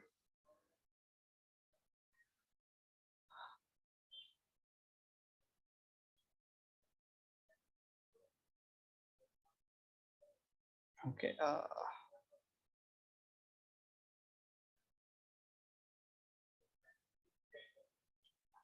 okay. So if I run the code, then you can see the value 34 is shown here. Okay, So you can find the value of any polynomial sir in এখানে sir always sir first bracket use করব তাই না? হ্যাঁ এখানে function আমরা call করতেছি, তো function Okay. Call করার জন্য আমরা এই ফার্স্ট ব্র্যাকেট ইউজ করি। ঠিক আছে, ফাংশন কল করতেছি। স্যার একটা কোশ্চেন। হ্যাঁ হ্যাঁ বলেন। স্যার এই যে সেভ করার সময় যে আরেকটা অপশন আছে যে change folder change add to to path. path, হ্যাঁ হ্যাঁ হ্যাঁ অ্যাড টু প্যাথ, ওইটা আমি এমনিতে দেই, ওটা দিলে কি হয়? ওটা দিলে যেটা হয়, আপনার ওই ম্যাটল্যাবটা যেখানে ওপেন হয় আর কি সি ড্রাইভে, আপনি দেখবেন যে তখন আপনার এই ফোল্ডারটা, বাম পাশে যে কারেন্ট ফোল্ডারটা, সেটা দেখবেন যে চেঞ্জ হবে না। ওটা সি ড্রাইভের যে ফোল্ডারটাতে ম্যাটল্যাব ওপেন হয় ওই ফোল্ডারটাতেই রয়ে যাবে। আপনার কোডটা সর্ট অফ ওখানে আর কি ম্যাটল্যাব কপি করে নিবে। ঠিক আছে, ও তো আচ্ছা ঠিক আছে স্যার। ওভাবেও আপনি করতে পারেন, তাতে কোনো সমস্যা নাই।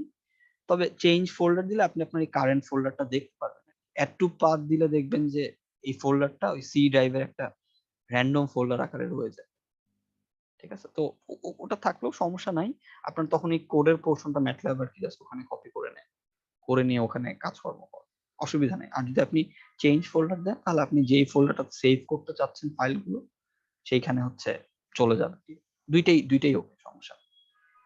আচ্ছা sir. Okay, okay. So now we know how we can determine the value of any polynomial if we give the value of x, right? So we can do this sort of things. So this is one function. This polyval function is one that we use in MATLAB. So this polyval function has been written in MATLAB. This is the predefined function. MATLAB has written this function for us, for our convenience. And then we have one more function that's called the roots function. Okay, let's assume we can consider one more polynomial p4x. Consider it as a simple polynomial, x squared minus 5x plus 6, the simplest polynomial we can consider. So the p4 can be 1 minus 5 then 6. So we can find the root of the polynomial if we wish. Okay, so let's assume by the word root I want to mean if we have something x squared minus 5x plus 6 equals to 0, then we have two roots here, right? What would be Complex roots, something uh, like that, sir. we will get real roots here. We will get 2 and 3, right? Oh, okay. Yeah. We can write it as x minus 3 comma x minus 2. The middle term breakup, we can do this thing. We can get the roots by writing x squared minus 2x minus 3x plus 6 equals 0. Then we take the x common, take 3 common. Then we get the two roots, x minus 2 and x minus 3 equals to 0, right? So the two roots would be x equals to one root and the other would be 3. So we have two roots here. So if we have a polynomial, this is a second order polynomial. So for a second order polynomial, we have two roots, 2, 3. We can determine the roots by using the function, MATLAB function called roots. So this is a predefined function in MATLAB. So if we write roots p4, then MATLAB will give us these two roots in an array. Okay, so this is a predefined function in MATLAB. So let's define p4. P4 is 1 minus 5 6, right? 1 minus 5 6. So let's define p4. It is 1 minus 5 6. So if we want to calculate the roots of this p4 roots, we are just going to pass the polynomial. Okay, so the root of this polynomial would be calculated. So if I run the code, then we can see the roots here. One is 2 and the other one is 3. Okay, that's what we expected. So we can calculate the roots of any other polynomials if we wish. We may calculate And we can also find the complex roots that someone asked. We may calculate the complex roots as well. So let's assume we want to calculate the roots of this polynomial. The P1 was a polynomial of the third order, right? So we will get 3 roots here, right? We have a polynomial of the third order, so we will get 3 roots here. So if I just change P1 here, roots P1, so we will get the roots of P1, and we are expecting to get 3 roots. So if I run the code, so here are the 3 roots, and if you look carefully, this one is the real root, and these 2 other are the imaginary roots, complex roots, if I want to say, not imaginary, complex roots, right? They have something with I. Yes, sir, exactly. So you may find root of any other thing. So if you wish, you can find the roots for P2 as well. It was a 5th or 4th order polynomial, right? P2 was a 4th order polynomial. So we are expecting 4 roots. So if I write P2 here, roots P2, we will get the root of this. So if I run the code, so we are getting 4 roots. All the roots are complex, and they're in complex conjugate format. If you look here, these 2 are conjugates of each other, and these 2 are conjugates of each other. Yes, sir. Okay. পলিভ্যালেও করা যাচ্ছে, আবার sir root ফাংশনে দুটাতেই করা যাচ্ছে, এটাই। হ্যাঁ, পলিভ্যাল দিয়ে হচ্ছে আমরা একটা পলিনোমিয়ালের ভ্যালু পাচ্ছি। জি স্যার, জি। পলিভ্যাল দিয়ে হচ্ছে আমরা একটা পলিনোমিয়ালের ভ্যালু পাচ্ছি, আর রুটস দিয়ে হচ্ছে আমরা রুট গুলো খুঁজে পাচ্ছি, মানে জিরোর সাথে ইকুয়েট করলে যে ভ্যালুগুলো আমরা পাই। So the polyval function was used to determine the value of any polynomial for any given x. Like we wanted to calculate the value of this polynomial when x equals 2. So polyval function helped us in that case. But if we want to determine the roots of this polynomial, like if we are equating this equation with 0, then what would be the value of x? Then roots function will help us. Roots function will help us. So polyval function gives the value of polynomial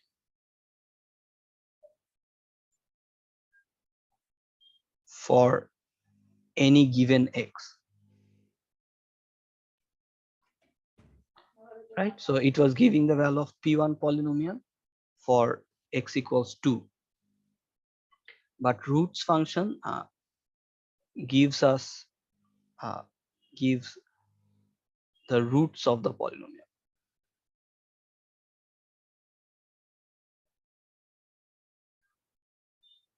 By the word root, I am willing to mean that if we equate the polynomial with 0, then we can solve the value of x.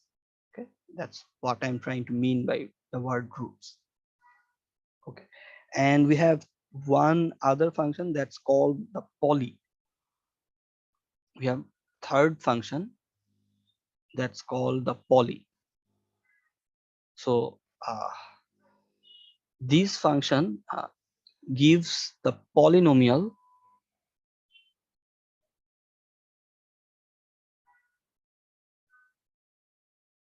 if the roots are given.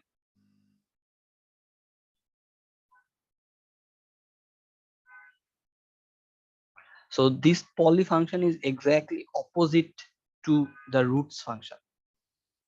Okay, let's assume we have been given the roots as 2, 3. So these 2 are the roots. So we have x minus 2 and x minus 3. So if we make a polynomial, we get this sort of thing, x square minus 5x plus 6. So here the roots are given, and by using the poly function we will get this thing. Okay, let's assume the roots are given as this. The roots are given as 2, minus 3 and 9. So what would be the polynomial? These are the roots. So what would be the polynomial? So the polynomial, let's assume the polynomial p of x would be this x minus 2 into x plus 3 and x minus 9, right? So we can find the polynomial by multiplying the terms. So what will we get? We get x square minus 6x minus 27. So if we multiply it once more, we get x cube minus 6x square minus 27x minus 2x square plus 12x plus 54, right? So if we just make it simple, we will get x cube minus 8x square minus 15x plus 54. Okay, so we are getting a polynomial of these coefficients: 1, minus 8, minus 15, 54. Okay, so the poly function will give this result. If we pass the roots in the poly function, we will get the polynomial. Okay, so if we write something like this, poly 2 comma minus 3 comma 9, so we are passing the roots here in the poly function, and it will return us the polynomial. It will give us the result, this polynomial. So this is opposite of root. Yes. Opposite of roots, exactly. So this is opposite of roots. The roots function gives the roots if the polynomial is given. Right here, we were passing the polynomials and we were getting the roots. But now we are passing the roots. We know the roots, and we are getting the polynomial. Okay, let's see this. Let's define something called roots. So we are defining the roots as an array, and we are considering the roots as what? 2 minus 3, 9, right? We have 3 roots, and we want to pass the roots as an array. So 3 minus 2, 9. So these are the roots, and we are going to call the poly function now. Poly, and we are passing the roots here. Okay, so we are actually passing this thing in this poly function. Okay, so if I run the code, 1 minus 10, 354. So I guess I have done some calculation wrong here. What did I done wrong? X square minus 6x minus 27, right? X cube minus 6x square minus 27x minus 2x square minus 12x plus 54. 2 minus 3, 9, right? Oh, we should pass it 2 minus 3, 9. Sorry. The root should be Yes, sir. Yes, sir. 2 minus 3, 9. I have written it wrong here. So if I run the code once again, then we can see the coefficients of the polynomial. The first coefficient is 1. The second one is the minus 8, minus 15, 54. So we will consider it as x cube minus 8x square minus 15x plus 54. Okay, so these are the coefficients. So we were expecting this polynomial, x cube minus 8x square minus 15x plus 54. Okay.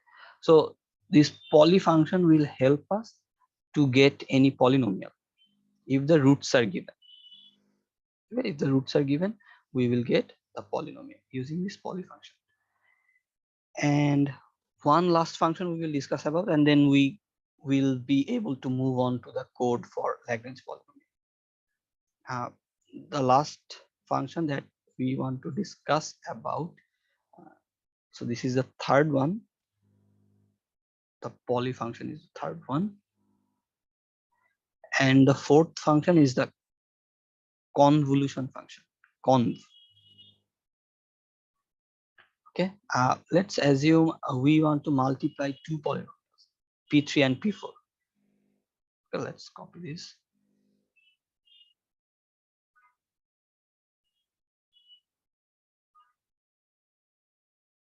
So we have two polynomials, and let's assume we want to multiply these two, p3x into p4x.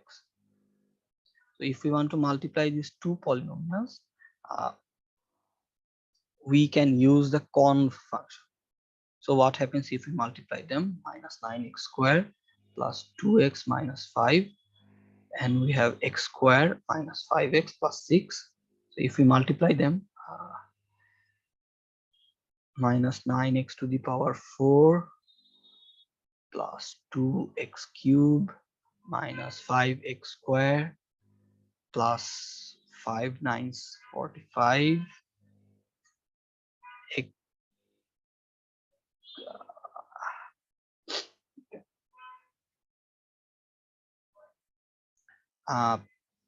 then if I multiply it with the second term, we will get minus minus plus 45 x cubed minus 10x plus 25 10x squared plus 25x, and if we multiply with the constant term, we will get minus 54 x squared plus 12x minus 30. So if I simplify the terms, we will get minus 9x4 here, the x cubed terms, plus 47x cubed. We have the x squared terms here, all of them are negative, so we will get minus 64 minus 69x squared. Then we have this 37x minus 30. Okay. So this is the result of the multiplication of two polynomials. So conv function, conv means convolution. Convolution means somewhat polynomial multiplication. Okay, this conv function stands for convolution. Convolution means polynomial multiplication, if I want to say. Whenever you will do the course signals and systems, you will know about convolution more there. 243, whenever 241, sorry, whenever you will do 241, you will learn about convolution more. So in simple words, convolution is polynomial multiplication for our case. Okay, so we can use the conv function, and we just have to pass the two polynomials p3 p4. So if we pass these two polynomials, then they would be multiplied and the coefficients would be returned. So we are expecting to get minus 9 47 minus 69 37 minus 30. Okay, so conv function will help us to multiply two polynomials. Let's see this in MATLAB. So if I call the conv function conv, we are multiplying p3 and p4, right? p3 comma p4. So inside the conv function, I'm passing the two polynomials, this p3 and this p4, and we are expecting to get the result of the multiplication, right? So if I run the code,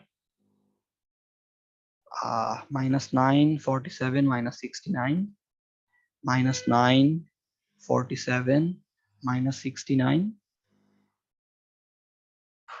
then 37 and minus ঠিক 30. আছে sir correct So 37 minus 30. So the bottom line is the conv function will help us to get the result of the multiplication of two different polynomials. Okay, two polynomials. That's the thing. So we have learned about four functions. One is the polyval. Polyval helps us to find the value of any polynomial's value for any given x, value of polynomial. Then we have learned about roots. This function gives us the roots of any polynomial. Then we have learned about poly. This function gives us the polynomial if the roots are known, the opposite of the roots function. And the last one is the conv function. Conv function gives us the multiplication of two polynomials. Okay, তাহলে পলিভ্যাল কি করে? পলিভ্যাল হচ্ছে আমাদের কোনো একটা পলিনোমিয়ালের value দেয়, তাই তো? পলিনোমিয়ালের ভ্যালু, এক্স এর ভ্যালু যদি আমরা বলে দিই তাহলে পলিনোমিয়ালটার ভ্যালু কত হবে সেটা বলে দেয়। রুটস ফাংশনটা হচ্ছে যদি আমরা কোনো একটা পলিনোমিয়াল দেই ইনপুট আকারে, তাহলে আউটপুট আকারে আমরা রুট গুলোকে পাই। হ্যাঁ, রুট গুলো জানতে পারি, রুট গুলোকে পেতে পারি।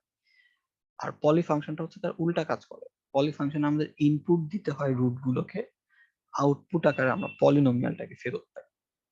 আর লাস্টলি এই কন ফাংশনটা হচ্ছে দুইটা পলিনোমিয়ালের গুণফলকে আমাদের multiplication.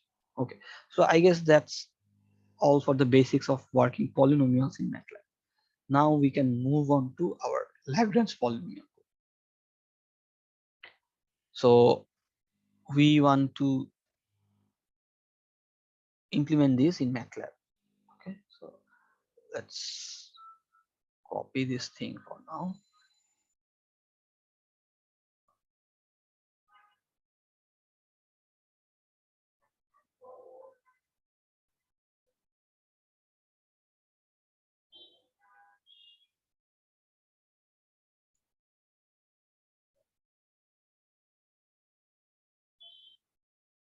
Okay,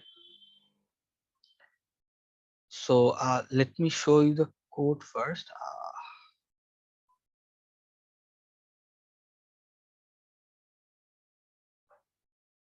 So in this code we have used a function. Okay, we have written the code as a function. So this is the function of the Lagrange polynomial, and we can call this function in any other main script. Okay, so let's keep it as it is. So in MATLAB we can write the code as a function if we wish, and we are writing the code as a function here. And this is the pattern how we can define a function in MATLAB. To write a function, we have to explicitly mention this function keyword, then the output variables. Okay, the variables that would be returned to the main function, then the name of the function, and then the input arguments. Okay, so to write any user defined function in MATLAB,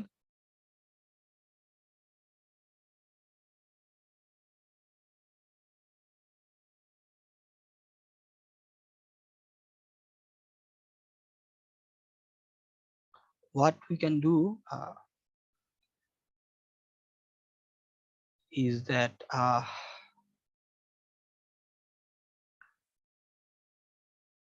we have to use the function keyword first. This keyword will help MATLAB to understand that we are trying to write a function of ourselves.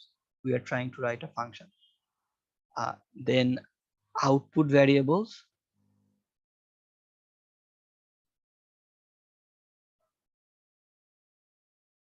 Output variable means the result of the function. Like we have calculated the Lagrange polynomial and then we want to return it to the main function. Then we will give the name of the function name. And lastly, we have the input arguments.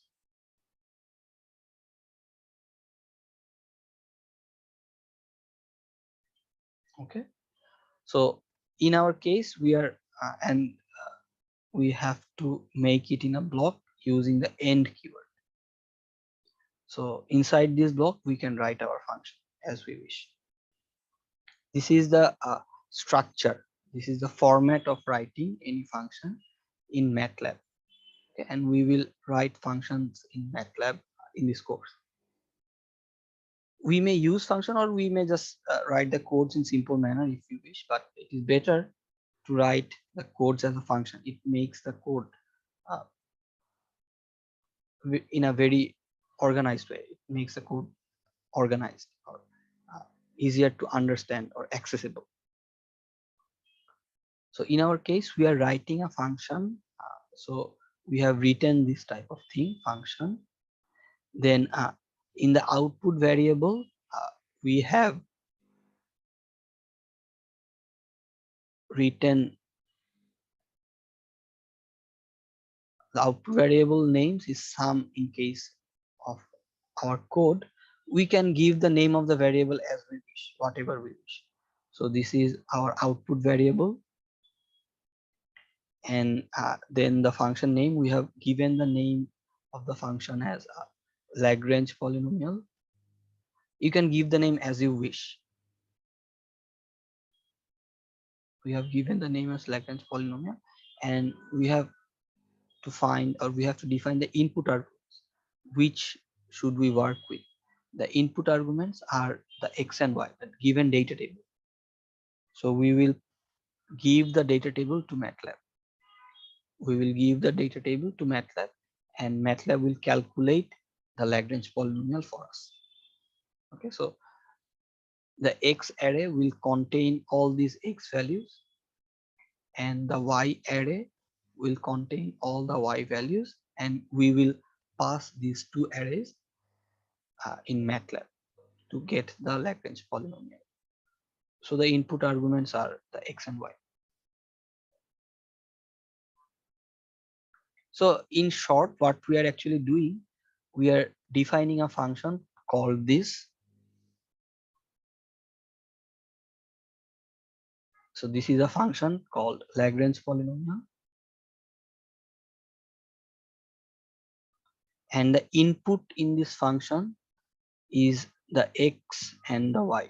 The X and Y is the data table that we have. Let's assume this is the X array, and this is the Y array.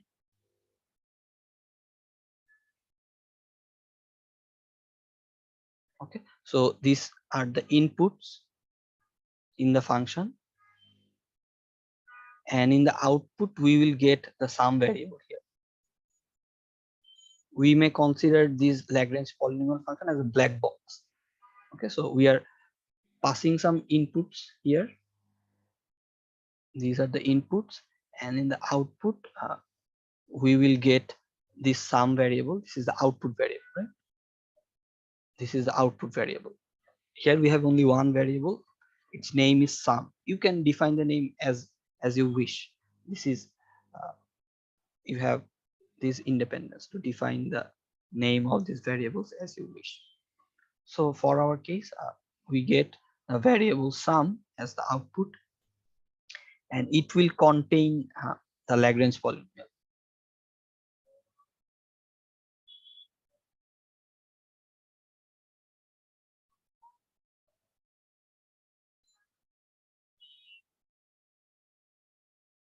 Okay, so our task is to calculate this sum variable inside this black box, so that if anyone passes any xy data table, he gets the Lagrange polynomial property. ঠিক আছে, যেটা আমি বলতে চাচ্ছি, এই যে আমরা ফাংশনটা যে লিখতেছি, ফাংশন লেখার অর্থ হচ্ছে, মনে করেন আমাদের এরকম ল্যাগ্রেঞ্জ পলিনোমিয়াল নামে একটা ফাংশন আছে, কোন একটা ব্ল্যাক বক্স। হ্যাঁ, এই ব্ল্যাক বক্সটাতে আমরা ইনপুট আকারে xy দিচ্ছি, যে ইনপুট আকারে xy দিচ্ছি। ইনপুট আকারে xy এর ভেতরে কি কি আছে? x এর ভেতরে হচ্ছে আমাদের ওই x এর অ্যারেটা আর কি, মানে আমাদের যে ডাটা টেবিলটা ছিল না xy এর, তো xy এর ডাটা টেবিলের x টাকে আমরা অ্যারে আকারে দিব, y টাকে আমরা অ্যারে আকারে দিব, এই দুটাকে আমরা ইনপুট আকারে দিয়ে দিব এই ল্যাগ্রেঞ্জ পলিনোমিয়াল ফাংশনটাতে। এই ল্যাগ্রেঞ্জ পলিনোমিয়াল ফাংশনটাতে আমরা ইনপুট আকারে xy কে দিয়ে দিচ্ছি, আর আউটপুট আকারে আমরা পাবো হচ্ছে এই সাম ভ্যারিয়েবলটাকে। হ্যাঁ, সাম ভ্যারিয়েবলটাতে কি থাকবে? এই সাম ভ্যারিয়েবলটাতে সেই ল্যাগ্রেঞ্জ পলিনোমিয়ালটা থাকবে। ঠিক আছে, তাহলে আমাদের কাজটা কি? আমাদের কাজ হচ্ছে এই ব্ল্যাক বক্সটাকে লেখা, এই ব্ল্যাক বক্সটাকে ডিফাইন করা, যাতে করে কেউ যদি xy কে পাস করে এর ভেতরে, মানে xy যদি এখানে কেউ দেয়, তাহলে সে যাতে সামটা ঠিকঠাক ভাবে পায়। আমরা এখন এই ব্ল্যাক বক্সটাকে লিখবো, আমরা ফাংশনটাকে লিখবো। ঠিক আছে, আমার কথাটা কি বোঝা গেল মোটামুটি কি বলতে চাইলাম? নাকি আপনার? ওকে, হ্যাঁ, মানে আমাদের মূল কাজ হচ্ছে এই ল্যাগ্রেঞ্জ পলিনোমিয়ালের ফাংশনটাকে লেখা।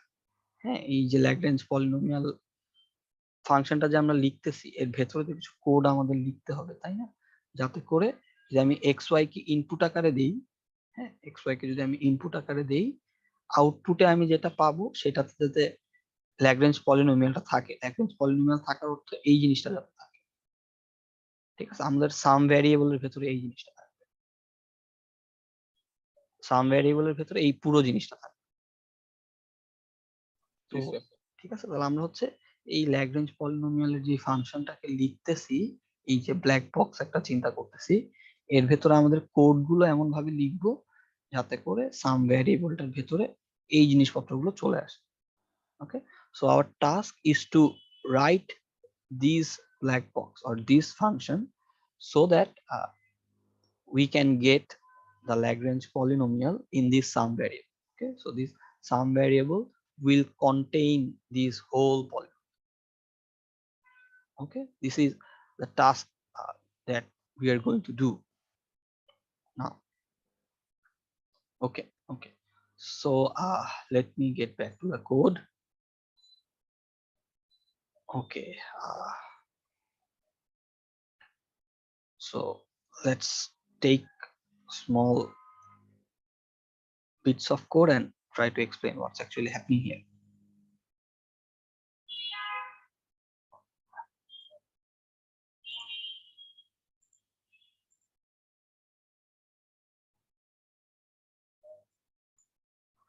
So the first code snippet is here, right? So here we are actually defining a function. We are actually defining a function that is using the input variables x and y. These are the inputs. This x will contain the x data table. Okay, the x data table. And the y will contain the y data table. Okay, and we are giving the name of the function as Lagrange polynomial. And if we call this function, the output variable would be the sum, and the sum variable will hold the Lagrange polynomial. Okay, the sum variable will hold the Lagrange polynomial, whole Lagrange polynomial.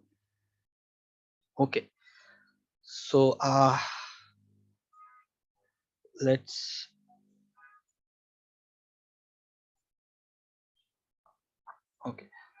let's see what is actually happening here. So in the first line of code, we are defining n is equals length of x.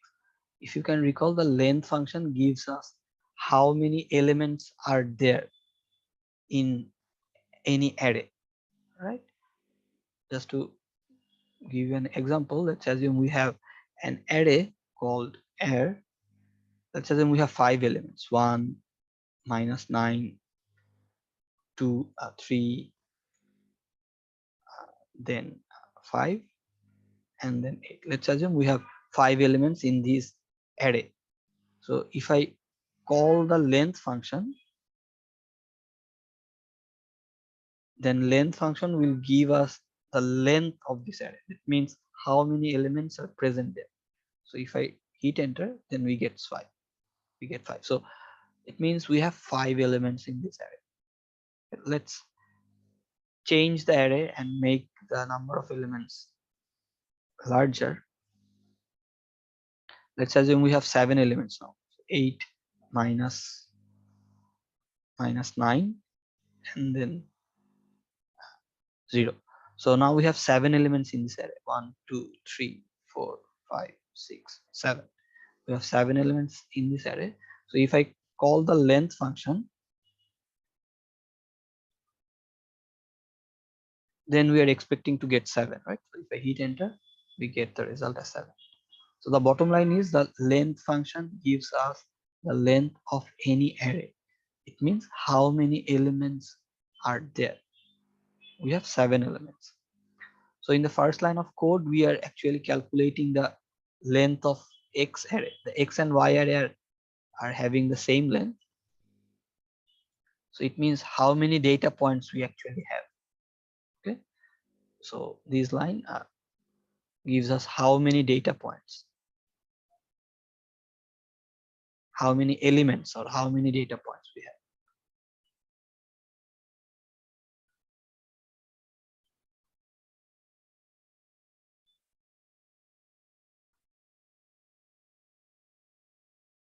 Right, because we are actually calculating the length of X. So how many data points we have from the experiment.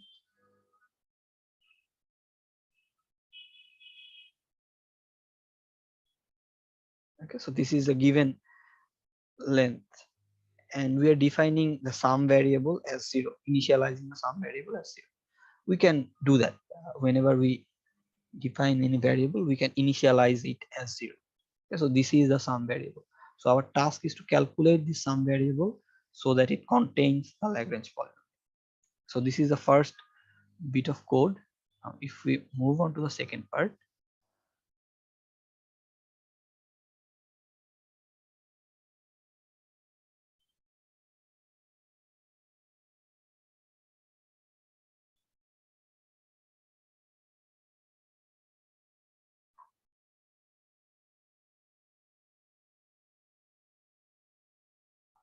okay, so this part is the most important one. Okay, this part of code is the most important one. We have to understand it properly. So what we have to do, let's see, we had n data points. If you can recall, we have this, we have a data point and we have n data points, right? x1, x2, x3, x4 up to xn. And if you look carefully in the Lagrange polynomial, we have n terms. This is the first term, then it was the second term, the third term, and it was the nth term, right? So whenever we have n data points, we will get n terms in Lagrange polynomial. Okay. So if we have only 5 data points, we will get 5 terms here. If we have 6 data points, let's assume we have 6 data points, then in the Lagrange polynomial, we will have 6 terms. Okay, first term, second term, third term, up to 6 term. Okay. So we are going to calculate each of the terms here. That's why we are actually using a loop. Okay, that's why we are using a loop, and in the loop we are going to calculate the numerators and denominators. Okay, let me copy it down.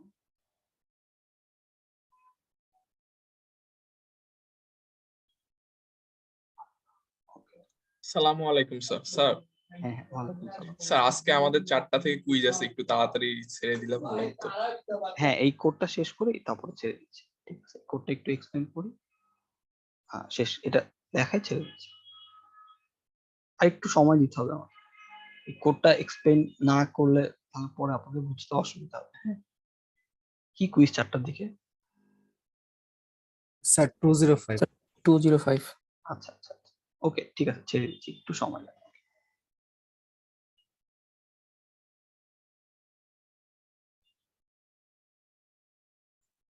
Okay,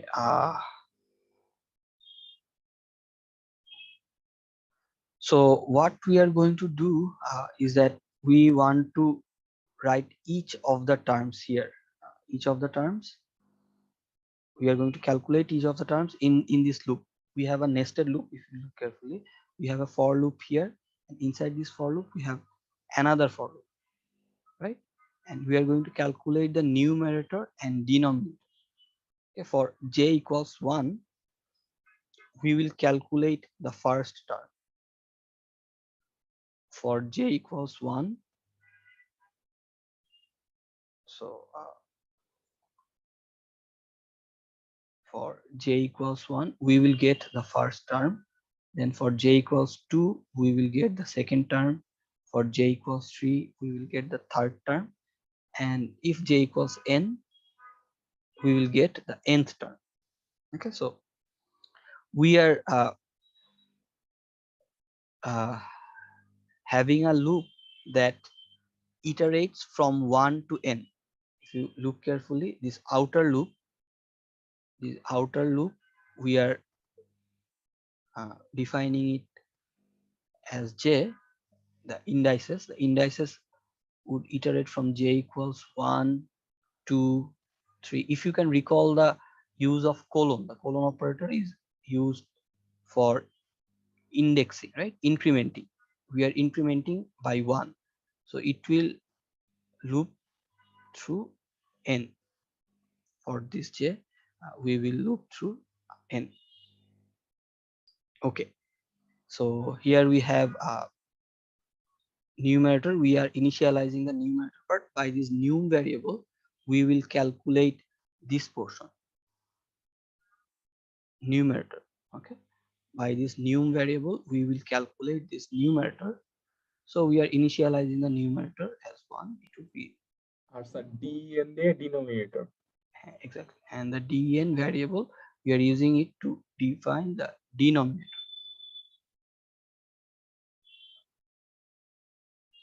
So with the den variable, we will get this portion, this denominator portion. Okay, for j equals 1. So let's assume, just for simplicity, let's assume we have n equals 3. Let's assume for our case, let's assume n is equals 3. We have 3 data points. N equals 3 means we have 3 data points: x1, x2, x3, y1, y2, y3. Okay, we have only 3 data points.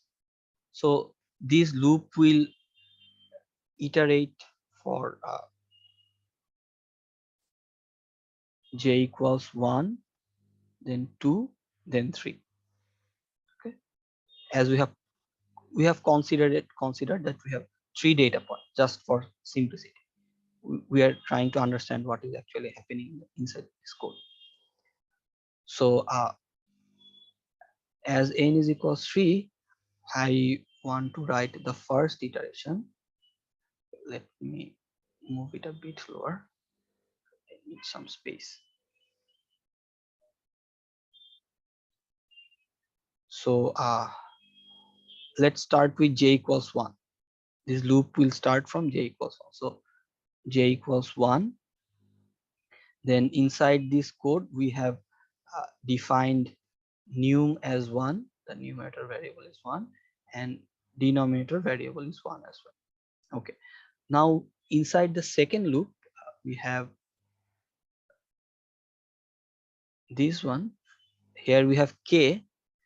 K is also for the second loop's index, and k will also loop through 1 to n. So it will loop through k equals 1, 2, and we have set the value of n 3. So k would change from 1 to 3. So inside this second nested loop, we can consider k equals 1 first. As it is a loop, the loop will run for k equals 1. Then after a complete iteration, it will run for k equals 2. Then after completing that iteration, it will run for k equals 3. Right? Okay. So we are considering k equals 1 first. So for k equals 1, inside this loop, we are checking a condition if j not equals k. So the value of j is 1, and the value of k is 1 as well. So inside this loop, we are checking if j not equals k. This tilde sign means not equals. Okay? It means not equal. So we are checking whether j and k are not equal. So we are checking if j is not equals to k. So the value of j is 1 and value of k is 1. So is this statement true or false? false sir কারণ sir false sir because দুটোটাই তো same. Exactly. দুটাই So same.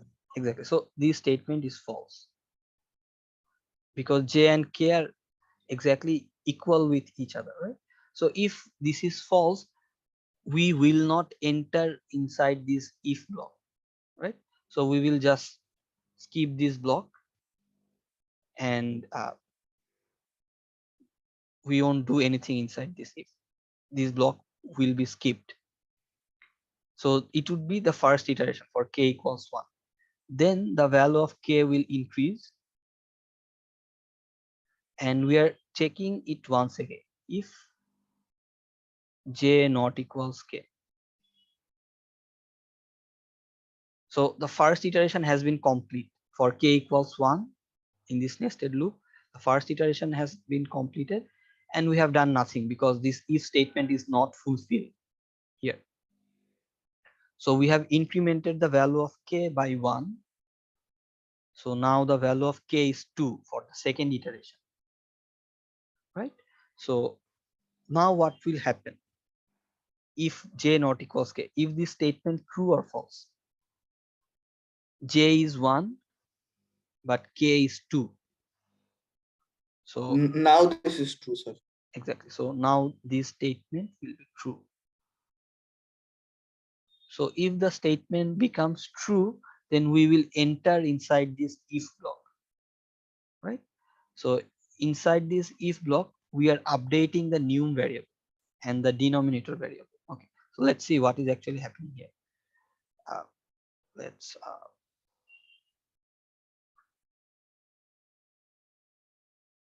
okay, just give me a moment. Let me copy this whole thing in a new script.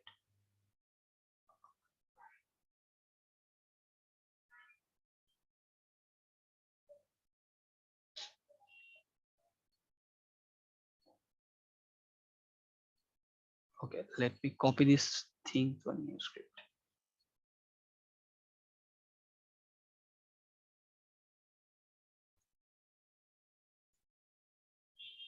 Okay. Okay, so now we will enter inside this if block, and inside this if block we will calculate the num variable. So what is happening here? So in the num variable, first look at here. So we are getting a polynomial first, poly xk. So if I look carefully, the value of k is 2. So we are calculating poly xk. So xk means x2, right? So we are actually writing this type of things, poly x2. And x2 is simply the data table we have. We have this data table. As I mentioned, we have only three data points for our case. We considered the value of n3, right? So this is the x, this is the y, x1, then y1, x2, y2, x3, and y3. We have three data points, and this is the x2. This is the x2. So whenever we are writing this type of things, poly xk, so we are getting a polynomial. Poly function gives us a polynomial. So let's assume some value. Okay, we are getting a polynomial. If we pass this x2 inside the poly function, poly x2, we will get something like this, x minus x2, right? We will get a polynomial. So this poly xk will give us this, and then we are convoluting it with the num variable. The num variable was 1, so we are actually updating the num variable in this way. We are multiplying the num variable with this thing.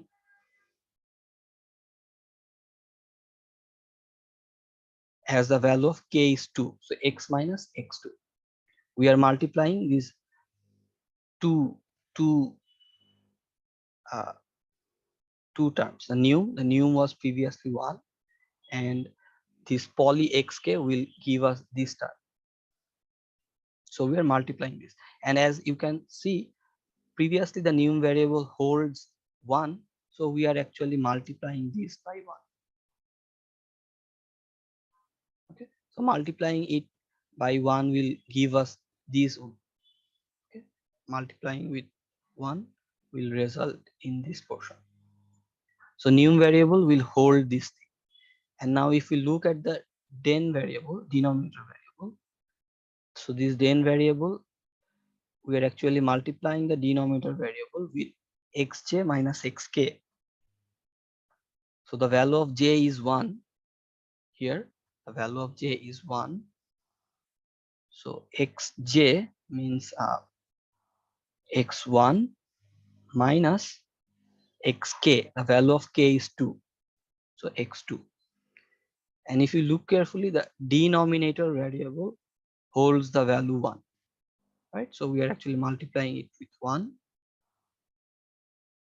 And multiplying something with 1 will give us the same thing. So we are getting x1 minus x2 here. Right? So we are getting x1 minus x2 here. So our numerator variable is holding x minus x2, and the denominator variable is holding x1 minus x2.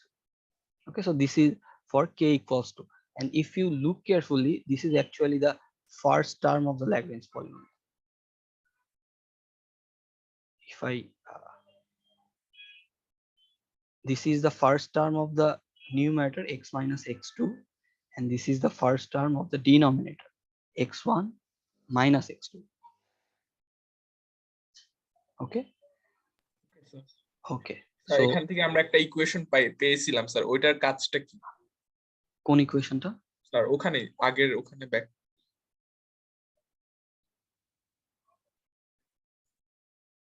হ্যাঁ কোথায় sir নিচে আর একটু, এই যে sir y is equal to y2, এটা ছিল হচ্ছে আমাদের লিনিয়ার ইন্টারপোলেশন। ওকে স্যার, ঠিক আছে, এটাতে স্যার আমরা ম্যাথল্যাবে কিভাবে এটা কি করব স্যার, ইমপ্লিমেন্ট করব এটা হচ্ছে আপনারা যে দুইটা করে ডেটা পয়েন্ট নিবেন, দুইটা করে ডেটা পয়েন্ট নিয়ে এই ফর্মুলাটা ইমপ্লিমেন্ট করে দিলেই হবে। ধরেন এখানে যখন আমরা এই দুইটা পয়েন্টের মাঝখানে বের করতে চাচ্ছিলাম x2 y2 আর x3 y3 মাঝখানে, তখন ওই দুইটা ডেটা পয়েন্ট, এই দুটো আমাদের জানা ছিল ডেটা টেবিল থেকে, কাজে ওই দুইটা ডেটা টেবিল থেকে আমরা ওই দুইটা x2 এই ভ্যালু গুলো তো জানা, x2 জি স্যার x3 বা y2 y3 ভ্যালু গুলো জানা, আর x ভ্যালুটা তো আমরা চাইলে পলিনোমিয়াল দিয়ে বানাতে পারি, অথবা আপনি চাইলে মানে এইটাকে আপনি চাইলে পলি ফাংশনটা দিয়ে বানাতে পারেন, অথবা আপনি x ভ্যালু যদি জানাই থাকে কোথায় আমি ক্যালকুলেট করব, তার জন্য ডিরেক্ট লিখে ফেলতে পারেন। এই এক্সপ্রেশনটা লিখে ফেললেই আমরা y ভ্যালুটা ক্যালকুলেট করে ফেলতে পারবো। ঠিক আছে, ওকে okay, so we were actually discussing about the Lagrange polynomial, and if you look carefully, we have got the first term x minus x2 and x1 minus x2, the numerator part and the denominator part. So now if we iterate for k equals 3, so k will iterate for 3, right? It will move on to the third part, so then the k will be incremented to 3, and we will check the condition once again. So now k is equals 3, so we will check the condition once again, so whether j or k is equal or not. So if j not equals k and the value of j is still 1 and k is 3, so it would be true, right? J is 1 and k is 3, so they are not equal, so we will get true here, and we will be able to calculate the numerator once again. So if you look carefully, the numerator is convolution, so we are actually multiplying two polynomials. One is the previous numerator, and if you look carefully, the previous numerator was this, so we are multiplying num with this poly xk, right? Poly xk, and the value of k is 3 now, so we will get, so we are actually doing this poly X. 3, right? So we will get x minus x3. Yes, sir. X minus x3. So poly x minus x3. And if you look carefully, the new variable previously holds x minus x2, right? The new variable previously holds x minus x2. So these can be replaced by x minus x2.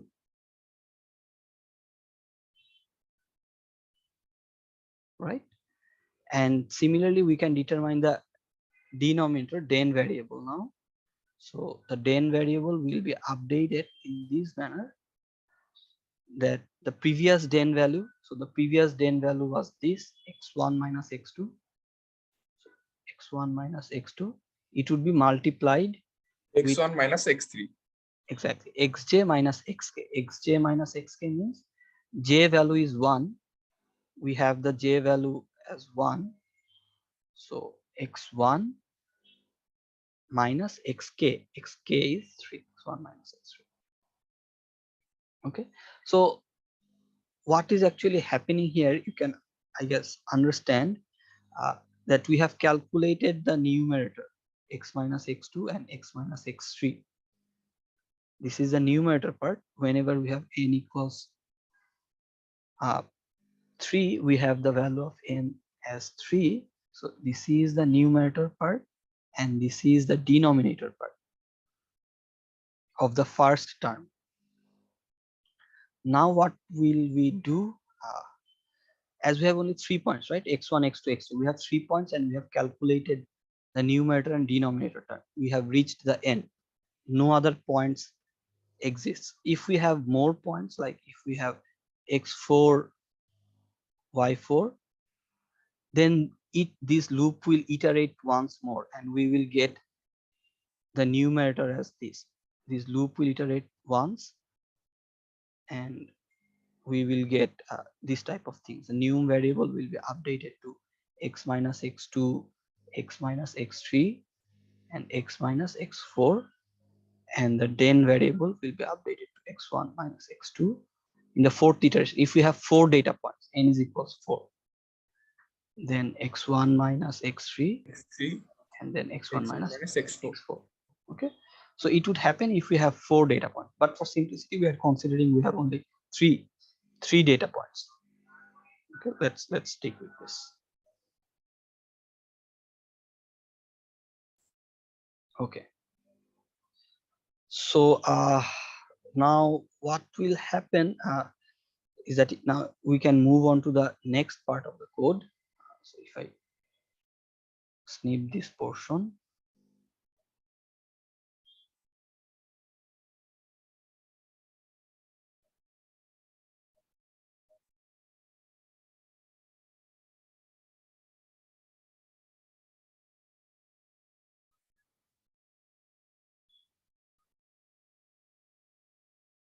so we have done with this loop. So we are done with this loop, right? This for loop, this k loop is complete. Now in the c variable, so we are inside this j loop now. So this j loop is still going on.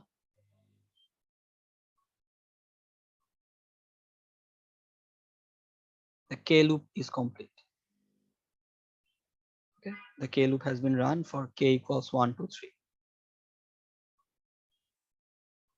but we are still inside j equals 1, right? So now we have completed this k loop. Now in the c variable, look carefully, we have defined a new variable c. It is num by den. So this c variable is actually calculating numerator divided by denominator, num by den, and we can see in the num variable we have this thing. So we can write it in this manner. So inside this c we have the numerator x1 minus x2 into x minus x2 into x minus x3 num divided by den, this portion. So x1 minus x2 to x1 minus x3. Okay, so this is the c variable. And one last thing we have to do for Lagrange polynomial is to multiply the y value. If you can recall, in the Lagrange polynomial, if we consider n is equals 3, then our term ends here. No further terms is present because n is equals 3, right? N is equals 3, x minus x3. We have reached the numerator and denominator. Last thing we have to do is to multiply by y1, right? We have to multiply by the value y1. So that's তাহলে what. Sir এখানে আমরা multiply করব sir কন V দিয়ে নাকি? না, normal into দিয়ে করতে পারো। Okay. So we are multiplying this c. So we are inside the j loop. We are getting a new variable c1. This is c into y of j. The value of j is still 1, right? We are inside this j loop. Value of j is 1. So we are multiplying with y1. It means we have this c and we have this y1 multiplied with it. So we will have this thing.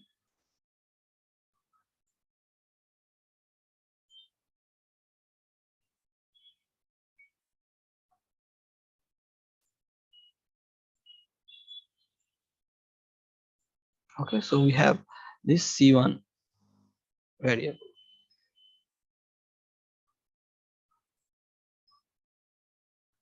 Sir এখানে CL দিয়ে কি বোঝাচ্ছে sir? একটা ভ্যারিয়েবলের নাম, এটা আসলে coefficient বোঝাচ্ছে আমরা। First coefficient c1 means we are actually having a coefficient.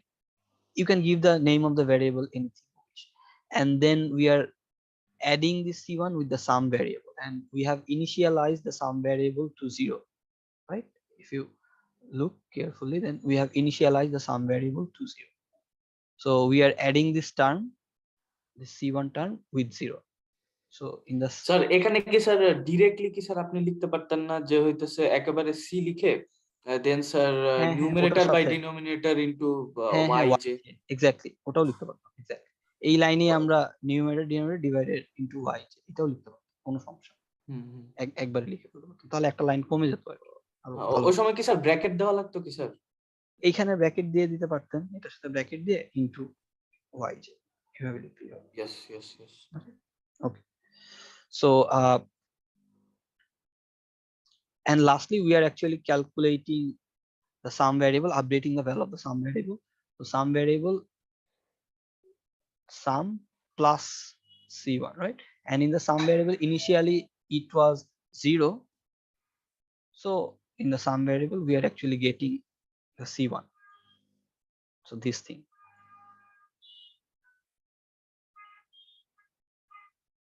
Okay, so this is the first term of Lagrange polynomial. Excuse me, give me a second, give me a second.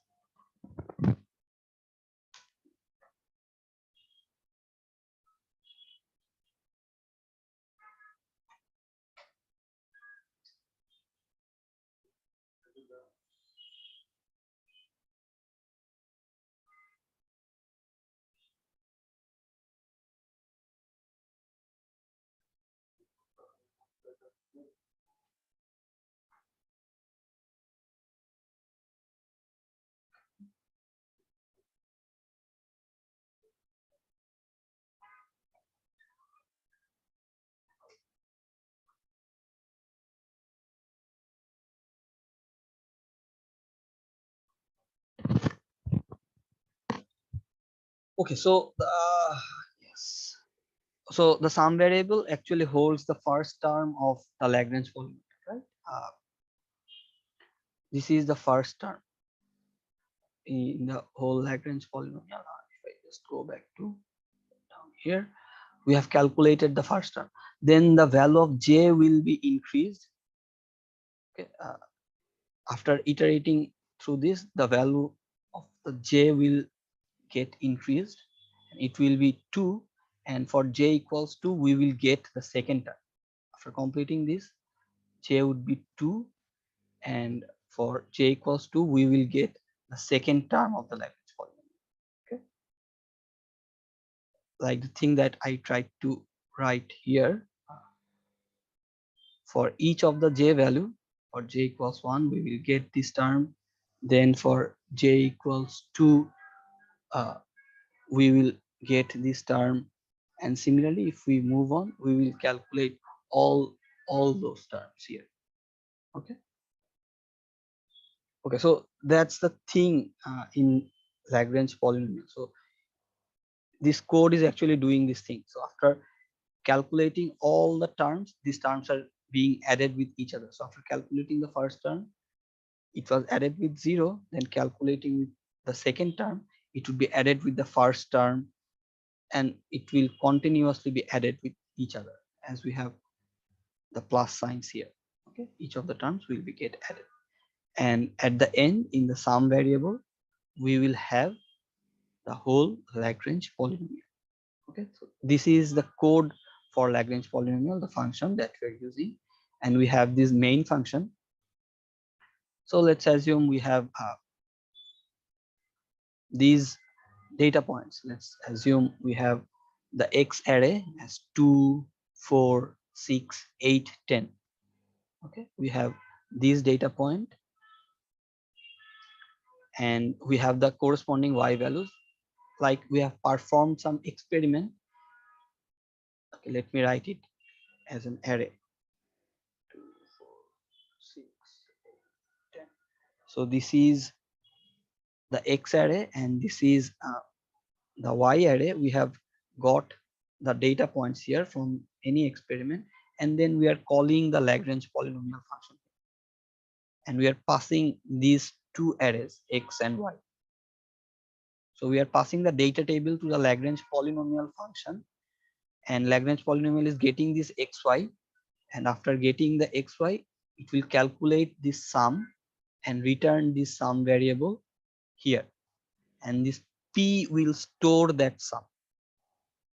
Okay, this p variable will store that sum, so we will be able to see the coefficients of Lagrange polynomial in this p variable.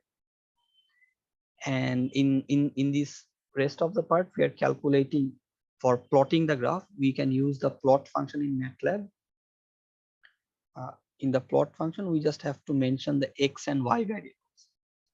Okay, we are in the plot function, we have to pass the X variable and the Y variable, and MATLAB will plot the graph for us. Okay, so we are plotting the X and Y values to plot the result, and we are also using the scatter plot. Scatter plot will help us to understand the graph easily. Okay, let's run the code, then it will be easier to understand. So if I try to run code here, then you can see here were the data points. Okay, so this red colored one was one initial data point, it was second one, it was the third, fourth, and it was the fifth one. Okay, so for these data points, we are fitting this blue colored waveform, or blue colored graph. Okay, so this is our curve fitting, or the fitted curve. So if we want to determine any value on this graph, we can use this point, data cursor. Okay, so whenever I click the data cursor button and select here, then we can see for X equals 6.4, the Y value is 14.1. You can move this. দেখা যাচ্ছে, yes sir, যে কোনো পয়েন্টে। Exactly, so you can move this data cursor along the graph. So you can get any xy value if you wish. Okay, a value that we haven't performed the experiment on, you can get the value from this graph. Okay, you can drag this data cursor along here. Okay, so this is the fundamental task of curve fitting, that we have fitted a curve using the given xy data table, and we can calculate any other y value if we wish. Let's assume if I ask you to calculate the y value for x equals 9, then I am going to drag this point to 9, and then we can see the estimated y value is 21.35. Okay, so this is the estimated y value. That's the thing for interpolation. And we can also get the polynomial.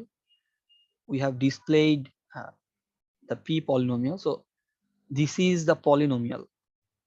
So using this data table, as I mentioned, we will get a polynomial, or y equals something, right? In the first place, I mentioned that. Sir উপরে ওই y এর ভ্যালুগুলো কি sir আপনি দিয়ে দিয়েছিলেন? হ্যাঁ, ওগুলো random, ওগুলো ধরেন আমি কোনো একভাবে পেয়েছি র্যান্ডম। এই এক্স ওয়াই গুলো আপনার দেওয়া থাকবে, ঠিক আছে? কোন একটা এক্সপেরিমেন্টের থ্রুতে ধরেন আমরা পেয়েছি। These xy values would be given.